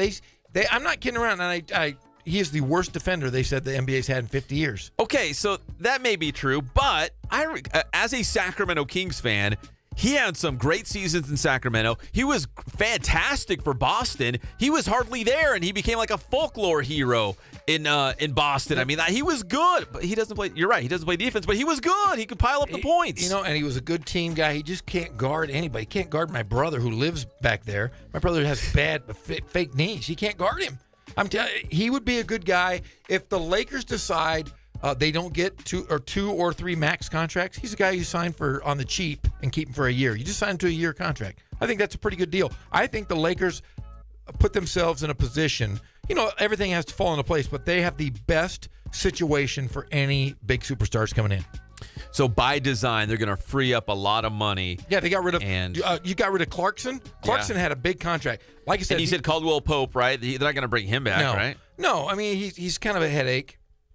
But you got to think of it this way. If you get rid of that Luol Deng contract this year and you package your 2 draft picks to somebody to swallow that contract, maybe you just send them to Minnesota, say, and you get a couple players that are on the cheap that are expiring contracts, and you get rid of that Luol Deng contract, you get 3 max contracts after that. But you got to get rid of that Deng. You got to get rid of that Deng contract. You've been waiting to say that, or he just came to you? Just came to you. Yeah. Man, the magic man, Jeff Gorham. I think the Clippers did a good job, too. What did they do? Just getting rid of Blake Griffin? Hey, anytime you have Jerry West in charge, think of it this way. He is rebuilding. It's a rebuild. DeAndre Jordan, what is the trade value for DeAndre Jordan? I don't know. He rebounds. He throws down dunks. But he can't shoot a free throw. No. you would have to implement him into a system. If you're going to get somebody like DeAndre Jordan, you got to be a contender, and you got to work him in your system. That's hard to do for a guy that can't shoot. I was a little disappointed on the Clippers because I feel like they're just waving the white flag. In fact, you've said on this show that you think the Lakers are in better position to make the playoffs now than the Clippers. I feel like the Clippers just stood pat and they didn't do anything. Well, I think they're doing similar to what the Lakers are doing. They're freeing up some contract space. Let DeAndre Jordan's giant contract run out. Then you have all that cap space. You don't lose anything. You just, DeAndre Jordan's career ends ends with the Clippers. You free up all of that because remember he signed that giant contract that lured him away from Dallas. Remember all that stuff? He flipped. He was like, he was going to be a Maverick. He was like the coach at for the McDaniels. Yeah, Josh he was McDaniels. just like McDaniels. He flipped on the 23rd hour. They held him up in a house. You remember that? So you get DeAndre Jordan. He's off the books. You have a good Lou Williams. Lou Williams is a good player. He is. They signed him for 3 years. Think about this. If he continues to play well, you have a good trade bait with Lou Williams. You have to play him a year. Somebody wants him. Somebody, a contender in the next year or so. Hey, we want Lou Williams. Okay, but what are you going to give us? We're going to give you draft picks. You're going to go young. You get a couple max. You get 1-2 max contracts in L.A., and you have 3 with the Lakers, 2 with the Lakers. That's a pretty good team right there. Both two teams. Man, that window for the Clippers closed so quickly. Like, we were just talking about Chris Paul and Blake Griffin, right? And DeAndre Jordan. Throw J.J. Redick in there, too. You know what I mean? Like, they were saying, hey, this could be the team out west to challenge not only San Antonio, but Golden State. Like, they were that good. And all of a sudden, the last man standing is DeAndre Jordan, and it sounds like he's not going to be there that much longer. Like, that window closed so quickly, like it's over. Like, it's going to be a brand-new Clippers team going forward. For one, they need a new coach. You don't like Doc? I think Doc's I think he does a good job, but I think the NBA has changed. Doc's a kind of an old-school, hard-nosed guy. I think they already know the system. All the teams already know his system. Yeah, I mean, they're gonna have to bring in a new guy that's gonna run the new style of offense in the NBA. Out west is run and gun. Yeah. And no offense, but he had good players in Boston. Really good players, like Hall of Fame players. He had great players in Boston. Ray Allen. KG, the big ticket. Kevin Garnett. Paul Pierce. The truth. Those are good players. You're going to win with those guys. And during that time, that was the offense they ran. It's perfect. But they've stripped the GM. They stripped the presidency from him. He's now just a basketball coach. He really has no say. It's Jerry West's team. And Jerry West is going to do what is best for the program. And I could see him leaving. It's going to be kind of curious to see how the Lakers rebuild and how the Clippers rebuild. And it's going to be a race. Who's going to make the playoffs first? Who's going to be better faster? Because if they're both going young and building with younger parts, new guys coming in, I'm curious to see. Because right now the Clippers, they're on the cusp of the playoffs. Like they're right there. They could be a playoff team. But right now it's kind of like they're saying, you know what? We don't really mind if we make the playoffs or not. We're more concerned about getting better for the future. Plus, let's say they sneak in at number 8. Congratulations, you're playing Golden State in the first round. Yeah, it's a no-win for you. And then you have the Houston Rockets who are playing out of their mind. The Houston Rockets are 4-1 versus the Golden State this year. What happened there? Because everyone said Chris Paul and James Harden couldn't work together. You know what I mean? Like they said, hey, they're not going to work well together. They both like to have the ball in their hands. They both like to shoot it. They're kind of like the same guy. They're both like point guards that can score. Yeah, but I want you to watch any of these late-night sports shows. And you watch the highlights. Yes. Anytime you look at a highlight and James Harden has the ball, most of the time there is no point guard on that floor. He is the point, right? Yeah, he takes over. You don't see Chris Paul very much, and Chris Paul's a great player. I'm not going to lie. He's a good point guard. But how important is he to that Rockets team? I don't think he's that important. I think he's a nice piece, but I don't think he's important. If Chris Paul were to go down, and he goes down quite a bit, I don't think he makes an impact that much whether or not the Rockets are going to be successful. Are the Rockets a threat to Golden State as is? Because they were quiet, right, on the trade deadline. They were pretty quiet. They're a threat in the sense that they can score in bunches, and if they get going on a roll, they could win 3 or 4 games. The one thing that Golden State has changed this year is they have a really bad bench. I think they're only averaging 2 threes a game. Is Iguodala still on there? Yeah, but who's on there? He's long in the Livingston? tooth. Who's the guy that played for the Lakers with the bad hair and went out with? Oh, Nick Young. Nick Young. Oh, Swaggy P. Didn't he go out with the Kardashian? No, he went out with the singer. No, he went out with the Kardashian. He went out one too. He did. That's another guy that's been ruined. Remember? Yeah, he's ruined. Does he even play? He plays a little bit, but he can't shoot anymore. And of course he can't. They're just their bench. Kardashian. Yeah, Kardashian's ruined. Got him. Tristan Thompson. Is he still in Cleveland? He is. Who? Tristan Thompson? Yeah. Was he not traded? No, he wasn't traded. Yeah. Hey, Iman Shumpert's wife. Somebody look him up in this room. Iman Shumpert's wife. I'm going to do it. And she is incredible. That's the best thing. That's the best trade was the Sacramento Kings has Iman Shumpert's wife. And the Kings sent George Hill to the Cleveland Cavaliers. Yes. Do you think if you're LeBron James, you're like, wow, we got George Hill. Now we're back in it. Back in the arms race. If you look at the Cleveland, they're kind of set up like the Lakers. Wouldn't you think? I mean, they're young. They're athletic.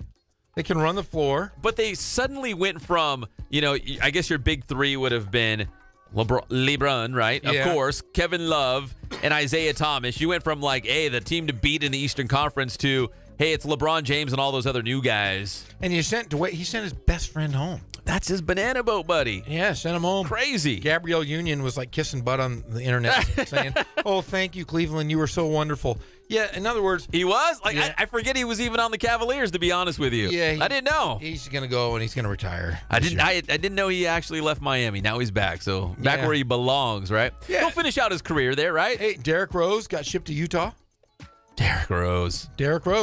Remember he quit last year? Just disappeared. Yeah, people were questioning, does he really even like playing basketball? Or is he just maybe he just likes what comes with basketball, like the money and the fame and all those sorts of the endorsement deals, all that kind of stuff. Can I have a correction on Nick Young? It wasn't a Kardashian. He was with Iggy Azalea. Yeah. Oh, is she crazy? Did anybody look up Iman Shumpert's wife? Come on, Greg's Greg. on it. I'm going to tell you right now. Let's pull the curtain back a little bit. Greg shows us these models every single day. And it makes my day when Greg will hold up the cell phone and show us a picture. He sent a picture of Spider-Man yesterday. Was it Spider-Man or Spider-Woman? He was Spider-Woman. She was incredible. Is that why you had a Spider-Man party, Jeff? You're darn right. Hey, no one's looking up Iman Shumpert's wife. Come on, one of you two ding-dongs, look it up. Hey, we got people, what is that? Corrections and we got a correction here on the show. Yeah, are you looking her up? People are saying, Jeff, come on, it's not Swaggy P was not dating a Kardashian. Come on, man. Hey, we got to take a break. When we come back here, we're going to catch up with UC Riverside basketball star Brandon Rosser, the pride of Temecula Valley High School as well. Rosser's been that mainstay for the Highlanders this season. We caught up with him actually in Hawaii. Is he funny? He's a good guy. He wants to go into broadcasting. He wants your job. In fact, Jeff, you might want to listen very carefully. I might have offered Brandon your job. You did not. I might have. I can't remember. I might we have. were partners. But we talked to him on the eve of the game against Hawaii. So some of the questions are talking about the Big West Conference as a whole. So this was the night before they took on the Hawaii Rainbow Warriors. So we'll hear from Brandon Rosser from UCR. That's coming up next. It's the one and only Inland Sports Show on Fox Sports IE 1350 AM.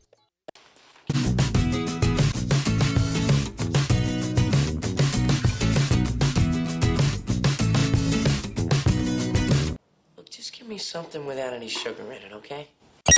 Inland Empire sports fans turn to the Inland Sports Show. You talk to the radio? On Fox Sports IE 1350 for breaking news.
a crick in the neck. We're back to the Inland Sports Show. Here are your hosts, Pep Fernandez and Jeff Gorham. And welcome back to the one and only Inland Sports Show on Fox Sports IE, 1350 AM. We're talking with Brandon Rosser of the UC Riverside men's basketball team. And first off, Brandon, you're a huge sports fan in general, big Eagles fan, so it's a pretty good week for you, right? Talk about watching that Super Bowl and seeing your Eagles win. Pretty special. Man, I was waiting 23 years for that. It was, I was pretty much numb the whole second half, but I was just happy to finally see them win a Super Bowl. You know, Nick Foles is a great story and all that, so I'm just happy. So everyone has an opinion what they should do at quarterback before we, jump back into basketball here. So what should the Eagles do at quarterback? Wentz. Easy. Wentz, he's the answer. He's the man.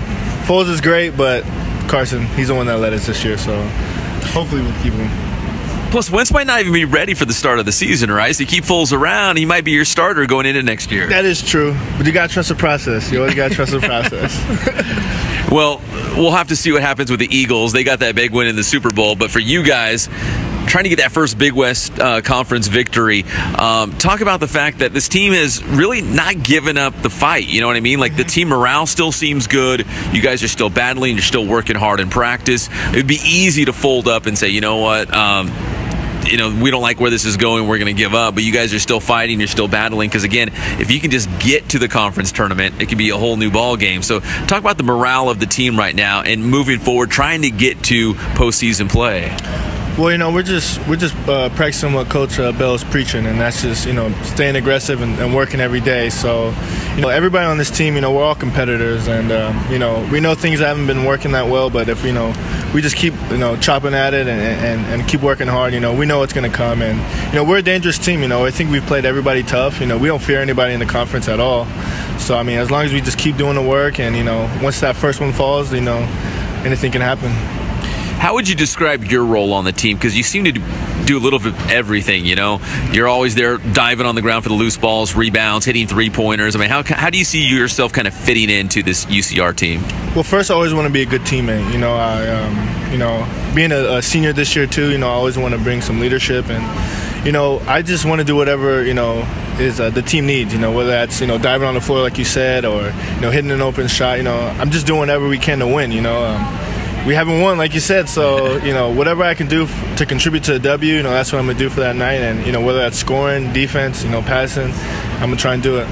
You're such a nice guy, but when you threw down that dunk at Cal Poly, you looked pretty angry after that dunk, that angry face. How good did that dunk feel, and have you ever had one like that in a game? It felt great. I've had a couple of good dunks like that before, but a couple possessions before that, Martin from Cal Poly threw one down on Menno. And, that's right, yeah. So I told him, I told Menno, I was like, sorry, I'm sorry, because it was kind of my fault. I told him I'm sorry, and I'm going to get it back. So luckily the ball bounced my way right down the lane, and I threw it down over the big guy. So it was kind of a momentum changer, but, hopefully, I can get another one tomorrow night. So you're a Temecula Valley Golden Bear. Do you still follow the program closely? I remember, I think it was maybe the exhibition against Stan State when the whole team came out and watched you play. You still follow the program? Right. I talked to Kyle Armstrong a lot, the head coach there, and James Prophet as well. And, they're having a great year. They just had a big win tonight versus Merida Mesa. So, they've done a great job of, continuing being great and stuff like that. And, I'll be a Bear forever, Golden Bear forever. So I'm just happy for the program.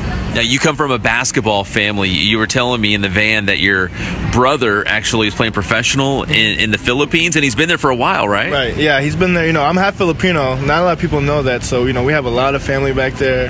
And basketball is huge in the Philippines, so I think I get my basketball actually from my mom, who is Filipino. So it's pretty. But your height from your dad? From my height from my dad, yeah. So I get my basketball skills from my mom, my height from my dad.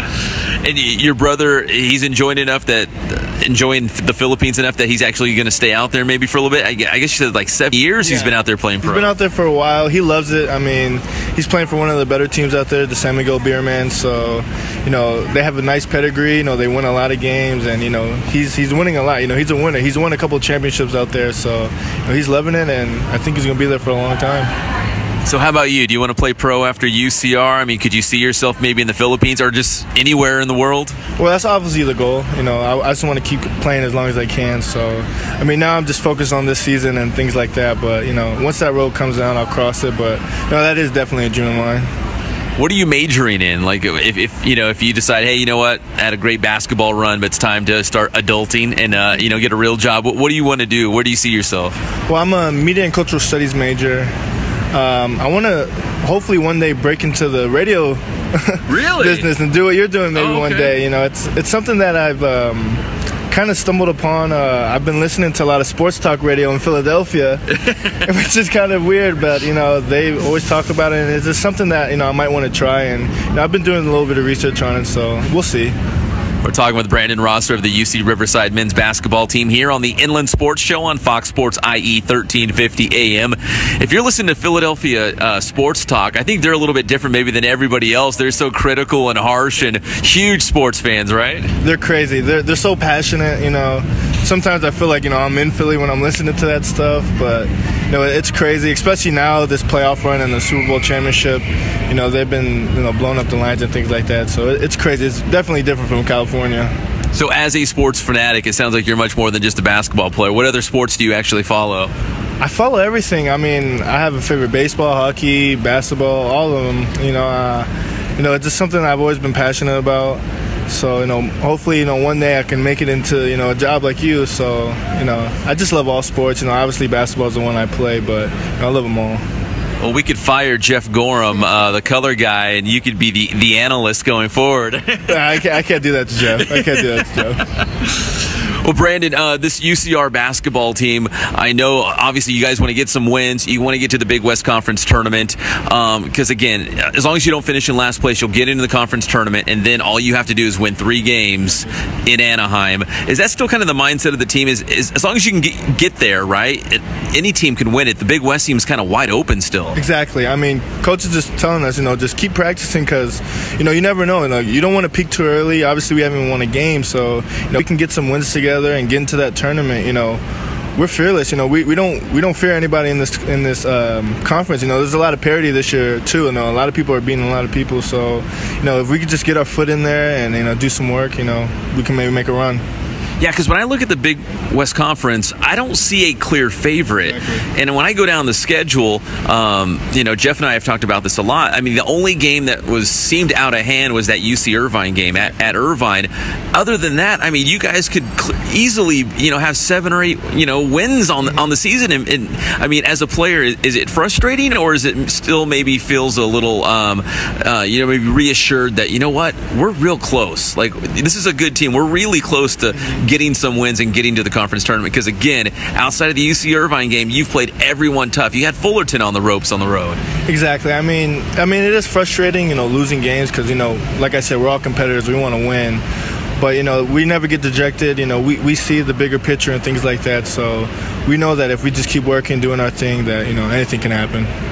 Well, including the Hawaii trip, where are some of the coolest places that basketball has been able to take you? Whether it's at UC Riverside, Temecula Valley, Travel Ball, what are some of the cool places that basketball's maybe opened some doors for you and you've got a chance to experience? Well, I was able to go to the Philippines last summer and experience, you know, basketball and the whole scene out there, and it was nuts. You know, it was crazy. You know, like I said, they love basketball out there in the Philippines, and it was great. I've been to Washington, D.C., obviously Vegas, things like that. I think the Montana trip was actually pretty crazy this year. It was like snow, right? 3 feet of snow. Yeah. So I mean, basketball, you know, I just use it as a vessel to take me anywhere. So, you know, it's been you know, exciting, and obviously Hawaii is always great to be here.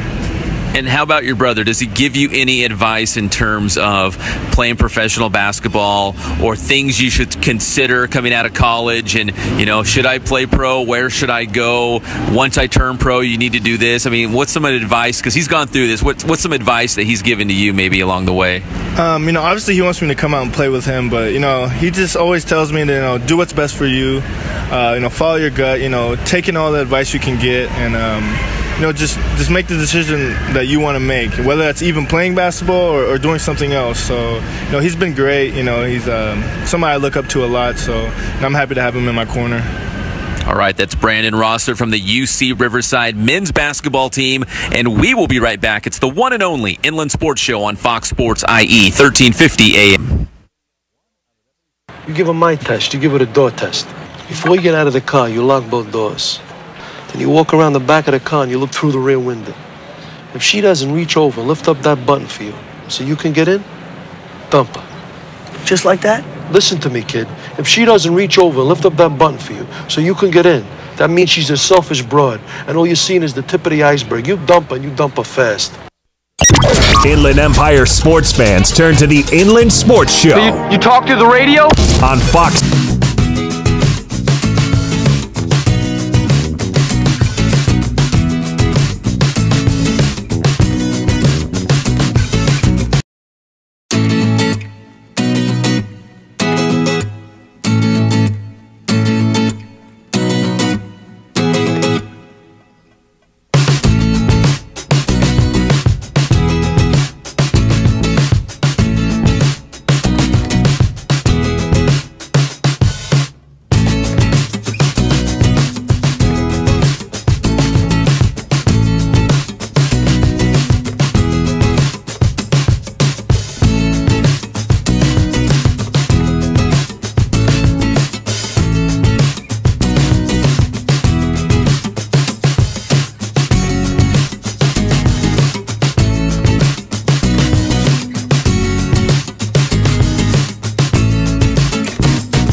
create a graduate. It takes about the same time to create a dropout. And at the end of the day, the difference between a child becoming one or the other could be you. So United Way is asking you to make a pledge. Tutor a child who needs help. Mentor a kid who needs someone on their side. Volunteer to read to children. Because when a child advances, we all advance. Be a reader, tutor or mentor. Give, advocate, volunteer. Live United. Take the pledge now at liveunited.org. Brought to you by United Way and the Ad Council. That girl wild and all outside. Talking about she looked like Janet Jackson. Ooh, no, she didn't go there. Yeah, got out the car looking more like Freddie Jackson. We're back to the Inland Sports Show. Here are your hosts, Pep Fernandez and Jeff Gorham. We are back here on the Inland Sports Show on Fox Sports 1350 AM. We are here every single day, 3 to 6 p.m., and we are always talking sports with you. And we are brought to you by Spoiled Quick Quality Oil Change, Ken Sporting Goods, Boost Performance Training, and Catalano Motors in Corona. Well, I am here hunkered down in the studio, and my man, my partner, Pep Fernandez is on the road getting ready to cover a high school basketball game tonight for IEMG. How you doing, Pep? Good, yeah. Cardinal City against Pacific, Mountain Valley League title on the line, live on IEMG. But, Jeff, we've got some breaking news right now. You want some? I always want breaking news. Break it to me right now. Okay, so Cal Baptist University, with their baseball season opener on the road at Dominguez Hills, final score from Carson, California, it's CBU 4 and Dominguez Hills 5. Oh! Yeah, I know, and this is going to sting even worse. It was a walk-off. You know what kind of walk-off it was? Don't say it was a home run. It's worse. It was a walk-off walk. Whoa! Bases loaded walk-off? Yeah. Oh. Boom again. Yeah, walk-off walk.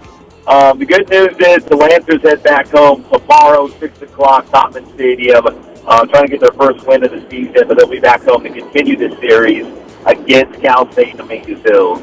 Well, Gary Adcock, the skipper over there at Cal Baptist, will get them going, I'm sure. You got to make them run in the morning. You got to run them till they throw up. Old Modi Most, Ryan Moda and Bryce Macy, they both called in the bomb squad. Both went deep in the loss. So not too bad. They just had a little hiccup at the end of the game there. Yeah, you know what? Even the Golden State Warriors, I believe, lost their first game of the season. Even the New England Patriots lost their first game of the season against Kansas City. All the best ones. You know, it's hard to start off on a winning note. Hey, guess what else? New England lost the last game of the season, too. Oh, that's true. Hey, speaking of, today was the big Super Bowl parade in Philadelphia. Yeah, I mean, I'm sure there's lots of Duracells being thrown around, human fecal matter and urine thrown on people, just to make you feel at home in lovely Philadelphia. Is that how they party in the city of brotherly love? Brotherly love, throwing fecal matter and batteries, my friend. Hey, well, today was the big Super Bowl parade, and I know, obviously Philadelphia winning their first Super Bowl championship, so I'm sure it was packed.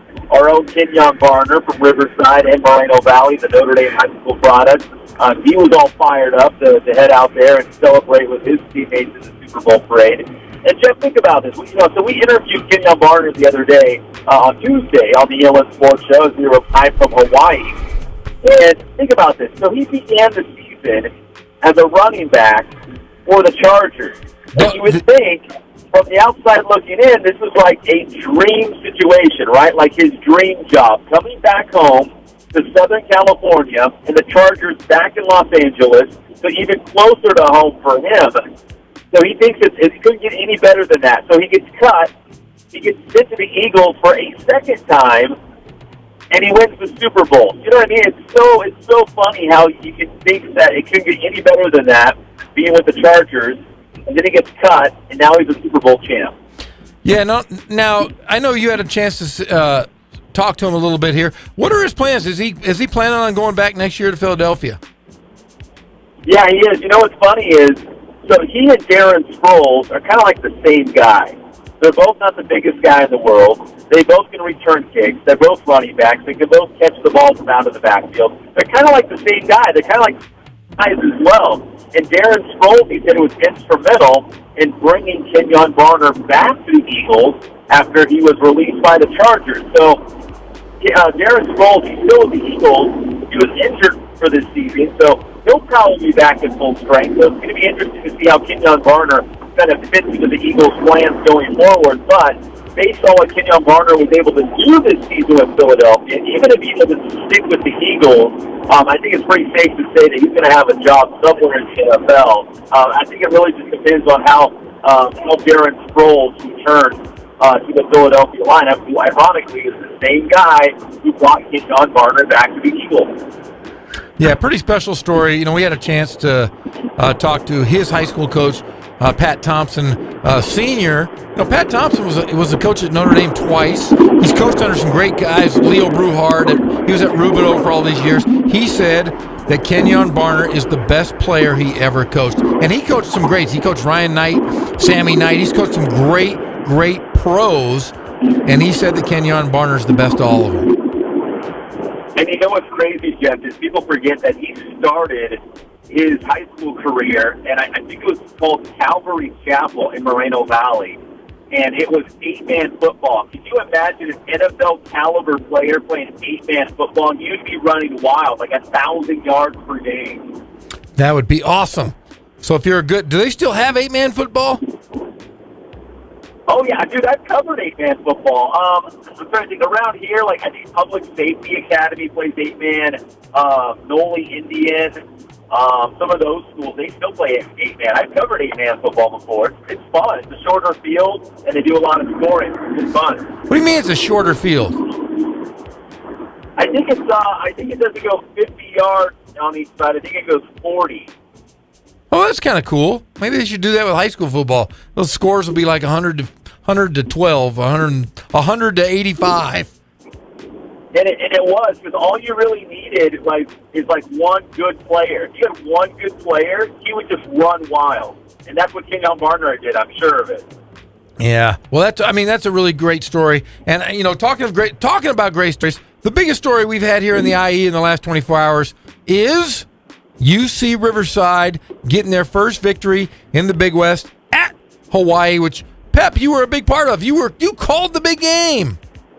I called the big game. I feel like I'm a little slice of history there for the Highlanders. But, Jeff, I'm looking down proudly at my Inland Sports polo shirt here, and I can't but think of last night. And remember you gave me that advice to wear the Hawaiian shirt to broadcast the game? Remember when you said that? Yeah. So I get down to the lobby of the hotel, and I see all the coaches, and I think to myself, thank goodness I did not listen to Jeff, because all the coaches have their polo shirts on just like me. Oh, did they wear the polos during the game when they coached? Yes, they wore polos. Well, that's different. Normally they're in three-piece suits. Yeah, so maybe they went a little bit more casual because we were at Hawaii. You know, the Hawaii coaches, they all have their Hawaiian shirts on. They totally fit the whole mold of being a Hawaiian team. But no, yeah, us, we just wore the polo shirts. But I was really hoping I wasn't going to walk downstairs to see all the coaches in Hawaiian shirts. Yeah, I was really hoping you were. I'm going to be honest here. I was really trying to set you up. I wanted you to wear cargo shorts, flip-flops, and a nice flowered shirt. But apparently you caught on to my ruse. I outsmarted the system. I brought both, but I went safe. I wore the polo, and it worked out. Now, you'd never been to Hawaii. What was the one thing you brought back? Was it as beautiful as you thought in your head? Was it romantic? What was Hawaii to you, Pep? You want the truth? Yeah, I want to hear the truth. Pull it. Come on. You can't handle the truth. I can't. can't. Give you the truth. Okay, give it to me. And this is something that I won't name names, but it was relayed to me, and I feel the same exact way. So if you are from Southern California and you've been to the beach quite a bit in your life, going to Hawaii doesn't feel as big of a deal as if, let's say, you were from Idaho or Michigan or somewhere in the Midwest. Like, you go to Hawaii, you feel like you're on another planet. But if you're in Southern California and you're always hanging out at the beach anyways, at least where we were at Waikiki, I got to be honest, it looked just like Southern California. It looked like the same place. Yeah, it's kind of has a Santa Monica vibe. Honolulu does. Waikiki. I will say this: so you go to the other islands, you go to the Big Island of Hawaii, where they have the Mount Kilauea, which is pretty cool stuff. You walk through these big lava tubes and stuff. It's a different vibe. You go to Maui, it's a different vibe. You go to the remember the other one, Molokai. Do you remember what Molokai is for? No. Lepers. Back in the old days, it was used as a leper colony. So if you were sent to Molokai, it was because you were losing fingers and limbs. I did not know that. You think I'm pulling your leg, don't you? Yes. No, I'm telling you right now. Cullen's sitting right next to you. Tell him to look it up. Molokai was a leper colony. He says it's true. It is true. I'm telling you, man. I know my dumb, useless knowledge has told me that lepers used to live there. I did not know that. I know Marcus Mariota's from Hawaii. That's about it. He's not a leper. He hasn't lost any fingers. He can throw a football over. He could throw a football over a volcano. He probably has. I bet he probably got all big and strong. I bet he's thrown one into a volcano. How cool would that be? That'd be a great commercial. The man from Hawaii, Marcus Mariota, throwing a football in a volcano. Hey, it's funny you say commercial because you know me, because being a former TV news guy, everywhere I go, when we go out of town, I like to watch the local news, see what the local news looks like. And as I'm watching the local news, they've got local commercials. And guess who's in like half the commercials? Marcus Mariota. Oh, I was going to say Morgan Freeman, but I don't know. I guess, yeah, it makes sense. Because Morgan Freeman... Marcus Mariota is like the favorite son of Honolulu, man, and all of the Hawaiian Islands, man. He's their favorite son. Are they going to erect like big giant statues like King Kamehameha? It'll be Marcus Mariota? Yes, they will. I bet he wears a Hawaiian shirt to UC Riverside Hawaii basketball games. No, he might. Hey, here's another thing, Jeff. I know we're running out of time here. But when we landed at LAX, they've already got posters up for the NBA All-Star game. So they've got pictures of NBA All-Stars lined up around the airport. The one I saw was the guy for the Milwaukee Bucks, the Greek Freak, Giannis Antetokounmpo or something like that. Just call him the Greek Freak. I can't pronounce it. He's the freak. Yeah, so I saw his picture up. So I think LAX is already getting ready for all those NBA basketball fans, that's going to be flying in from all over the country, coming to Los Angeles for the NBA All-Star game. But yeah, they're all psyched up and fired up to greet all those NBA fans, big posters of their favorite stars like Greek Freak. Did you hear what the Greek Freak's going to do when he's in LA? He's going to jump over Jeff Gorm and throw it down. He's going to jump over an airplane, and then he's going to dunk. Did you see that dunk the other day where he jumped over Tim Hardaway Jr.? I did see that. In fact, you asked me, you're like, did you see that? He jumped right over him. And yeah, I saw it. That might have been the best in-game dunk ever. Either that or the Tom Chambers dunk. Do you remember when Tom Chambers put his knee into somebody's chest and his entire head was over the rim? No, I remember Tom Chambers, but I don't remember that dunk. Tom Chambers had the #1 dunk until the Greek Freak just threw it down and jumped over Tim Hardaway Jr.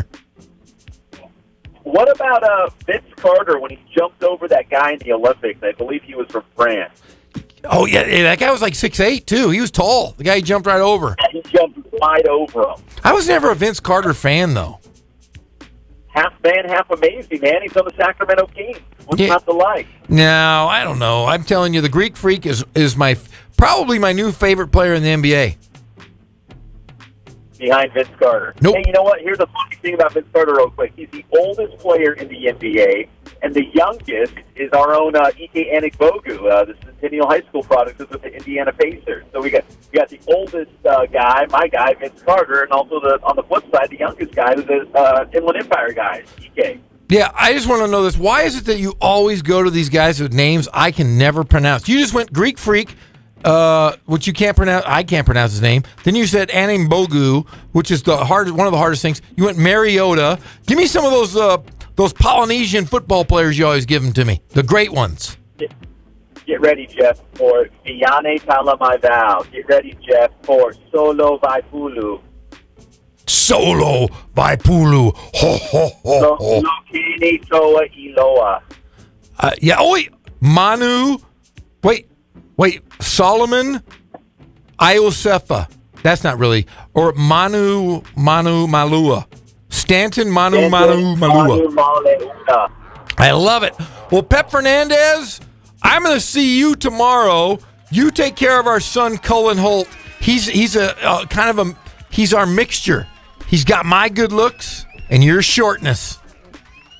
But he's All-American. He's got his USA gear on today for the Winter Olympics. Well, you guys have fun out there in San Bernardino, City of Champions. I'm going to sit here. We're going to have a nice interview with you got last night with local running back legend, going to be a superstar at University of Hawaii, Freddie Holly. He's going to come talk to us right after the break, and then we're going to put a bow on this show, and then I will see you tomorrow. Adios, brother. Hey, Pep, one more thing. Yes. I love you.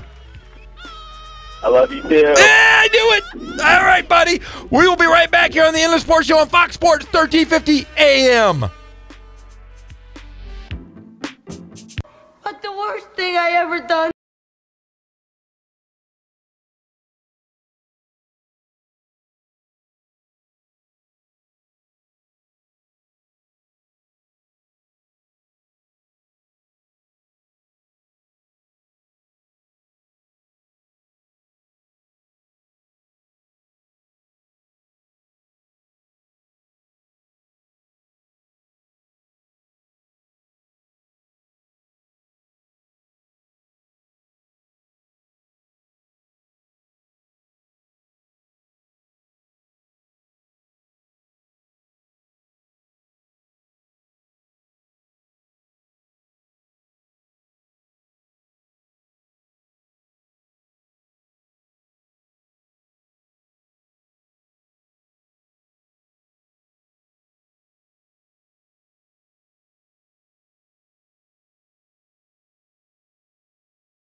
We're back to the Inland Sports Show. Here are your hosts, Pep Fernandez and Jeff Gorham.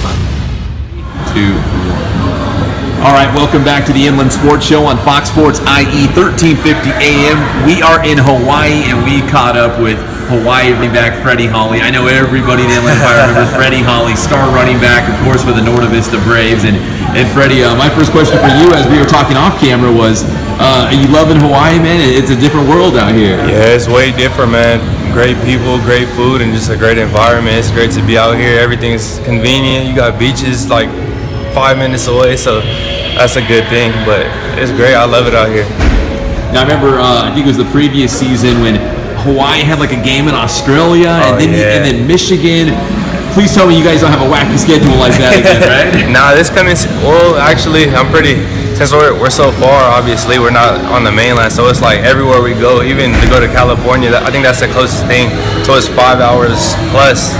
California is like the closest thing, so it's 5 hours plus every time. So if we're going to like Nevada or like, it's just 5 plus every time. So I mean, I got used to the traveling stuff, but it's definitely something to get used to if you're not used to traveling like that.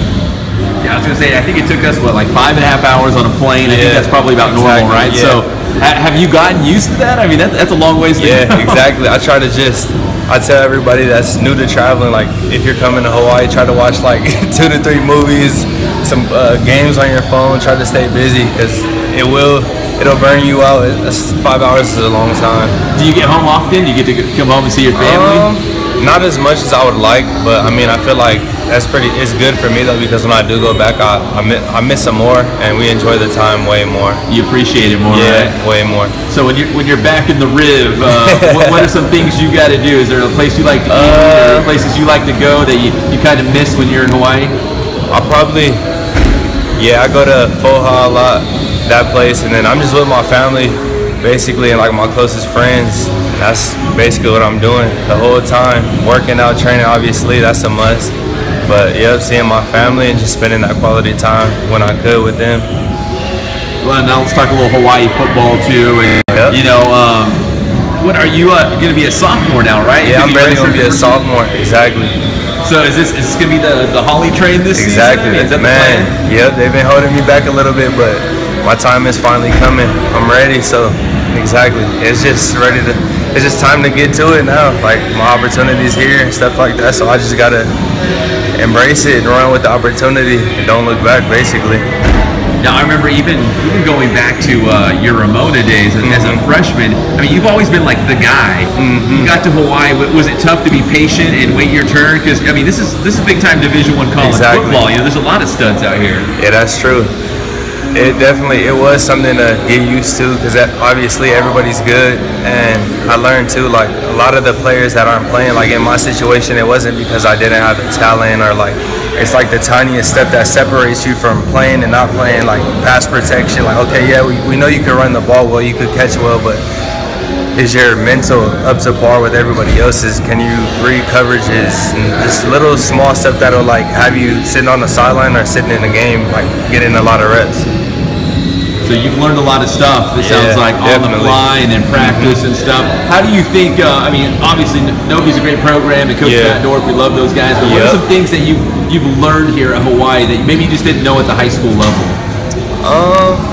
Honestly, a lot of small technical things that high school I felt like I didn't really need to know, and I didn't even know about, like just looking at certain reads, like pre-snap reads, like for running backs especially, that's like a big thing. But in high school, I feel like a lot of guys, they go based off of their natural ability, because it's high school. Like the top players, if you're faster than everybody, you're gonna shine regardless, because like it's a high school level, so it's not as hard. But once you get to the collegiate level, it's like, okay, now I have to look at my pre-snap reads. I have to look if the DN is crashing down, if he's pirating, or like just different small things like that. Keys from the linebackers, from like pass pro, like seeing if they're blitzing, or like just small little detail stuff like that. But I mean, it's definitely a game changer, and it's very important for this level and the professional, obviously. That's a great point. You just touched on it, because so many things are happening before the snap. Exactly. We know you can run the football. Exactly. But it's all those other things right before the snap. Exactly. That's true.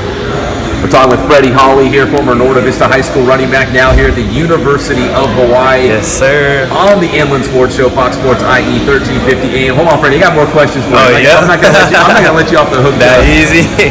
Not yet. So when I think of Hawaii football, they've had a lot of great Hawaii quarterbacks. Yeah. Not too long ago, Colt Brennan, Timmy Chang. I'm sure you're familiar with some of those guys. Oh, jeez. But man, are you going to turn this into a ground game school? Exactly. Turn it into running game, I got right? to, man. I want to break all the rushing records we have and stuff like that. This past year we had a pretty good running back, and he had set some good records, career, and like other things like that. But I mean, I'm really hungry and motivated, and I got 3 years left to play, so we'll see what happens. I'm really excited though. Has Hawaii had some pretty good running backs in the past? I mean, we know they've had great running backs or quarterbacks as they throw the football. Yeah, they had some pretty good running backs as well. Like last year, we had Diosmi St. Just. He was pretty good. And then like a while ago, we had another guy named Alex Green. I don't know if you know of that name, but I think he got drafted in like probably 3rd round or something like that to Green Bay. But he was like pretty good. Same thing. And then we had switched to the run and shoot offense, and that's the same offense that Alex Green was very productive in. So you're excited about that? Exactly. So I think I'm gonna be able to follow his footsteps. So are you a Hawaiian now? Are you out there surfing? Are you at the beach? Because we're just tourists. I'm here for UC Riverside, and we're like, going to the beach or doing shopping. But if you live here, I mean, do you go down to the beach that much? I mean, I do honestly, but like the surfing stuff, I'm still like, I'm not all that well of a swimmer. So I mean, I've tried all that type of stuff, but I'm like, I kind of stay in my lane. But I definitely go to the beach all the time. Like I literally probably live like 500 feet away from a beach. Like it's literally like right down the road. So I mean, I'm there all the time, just relaxing and just working out and just enjoying it. Honestly, just enjoying life. Yeah, because I mean, they call Hawaii paradise for a reason, because it's beautiful. I mean, for us, like as a tourist, you're only here for a couple days. You're like, wow, this is awesome. Exactly. You gotta check everything out. But you live here, so I'm sure like I know. Literally every day I wake up and I like come out of my house before workouts and stuff, and I'm just like, when I open my door, I just trip out because the scenery is so different compared to like the mainland. Like everything looks kind of stacked and like so green and like tropical. It trips me out sometimes, but I really enjoy it though. It's pretty dope. So finally, Freddie, what are you doing right now to get ready for the upcoming season? I mean, I know it's February. Are you guys like conditioning, lifting weights, doing those things before spring ball? Yep. So we're going on. This is our second week that we're on our second week of our program, basically of lifting and like conditioning and stuff like that. And then we have spring break coming up in about a few weeks, and then after that we get to spring ball. So right now I'm just doing like those lifts with the team, and then I'm just doing my extra stuff, running, conditioning, just trying to be in the best shape. So when my opportunity comes, I'll be ready. Is there a spring game here in Hawaii? Are you looking forward to that? Yep. And then the spring game, that's what I was trying to say, is right after we have our spring break, and then when we come back from spring break, we'll have our spring game. So yeah, I'm excited for that one. It should be pretty fun. Might be your coming out party, right? Exactly. Yep. Okay, one more question. So there's no pro sports here, so everyone loves UH football, right? Like, talk about how huge it is to be a part of this team, because people here in the islands, they love Hawaii football. Yeah, that is a big thing. Even like when I was on my recruiting trip, people seen us like just regular, like the local people, they seen us walking around like, oh, and like the coaches were saying like, yeah, these are some of the recruits just at the beach and like places like that, and they really respect you and look at you like at a high level. Like they I messed up a little bit. No, you guys are a big deal, right? Around but basically, I mean, they fill that stadium, right? People live and die by U of H football. Basically, and then they got to see some of like the best days, like how you said, Colt Brennan, and like some of the legends that really got to play here. So they look at us like, okay, these guys are the greats. So we just try to stay motivated and like lead by example, because we're playing for the whole state. It's not just like we're playing for one city, or like it's a whole state, and they support as well. So yeah, and the whole state's a bunch of islands. I didn't even know that. Exactly. So I got over here. There's a bunch of islands around. Exactly. Yep, and all those other islands, Hawaii fans too. So that's the crazy part about that. All right, that is former Norda Vista High School star Freddie Hawley here on the Inland Sports Show on Fox Sports IE 1350 AM. Freddie, we always appreciate the time, brother. And best of luck this upcoming season. Appreciate it, man. Thank you. Last question. Last question right here. Shaq, let's just say that a snake bit your mom right up here, right in the chest area. Would you be willing to suck the venom out to win the title? No, but I will with your wife. Thank you, Shaq. Inland Empire sports fans turn to the Inland Sports Show. So you talk through the radio? On Fox Sports IE 1350 for breaking news, exclusive interviews, and big name guests. Prescription, the one stop to make is at the medicine shop. We all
to you by the U.S. Forest Service and the Ad Council.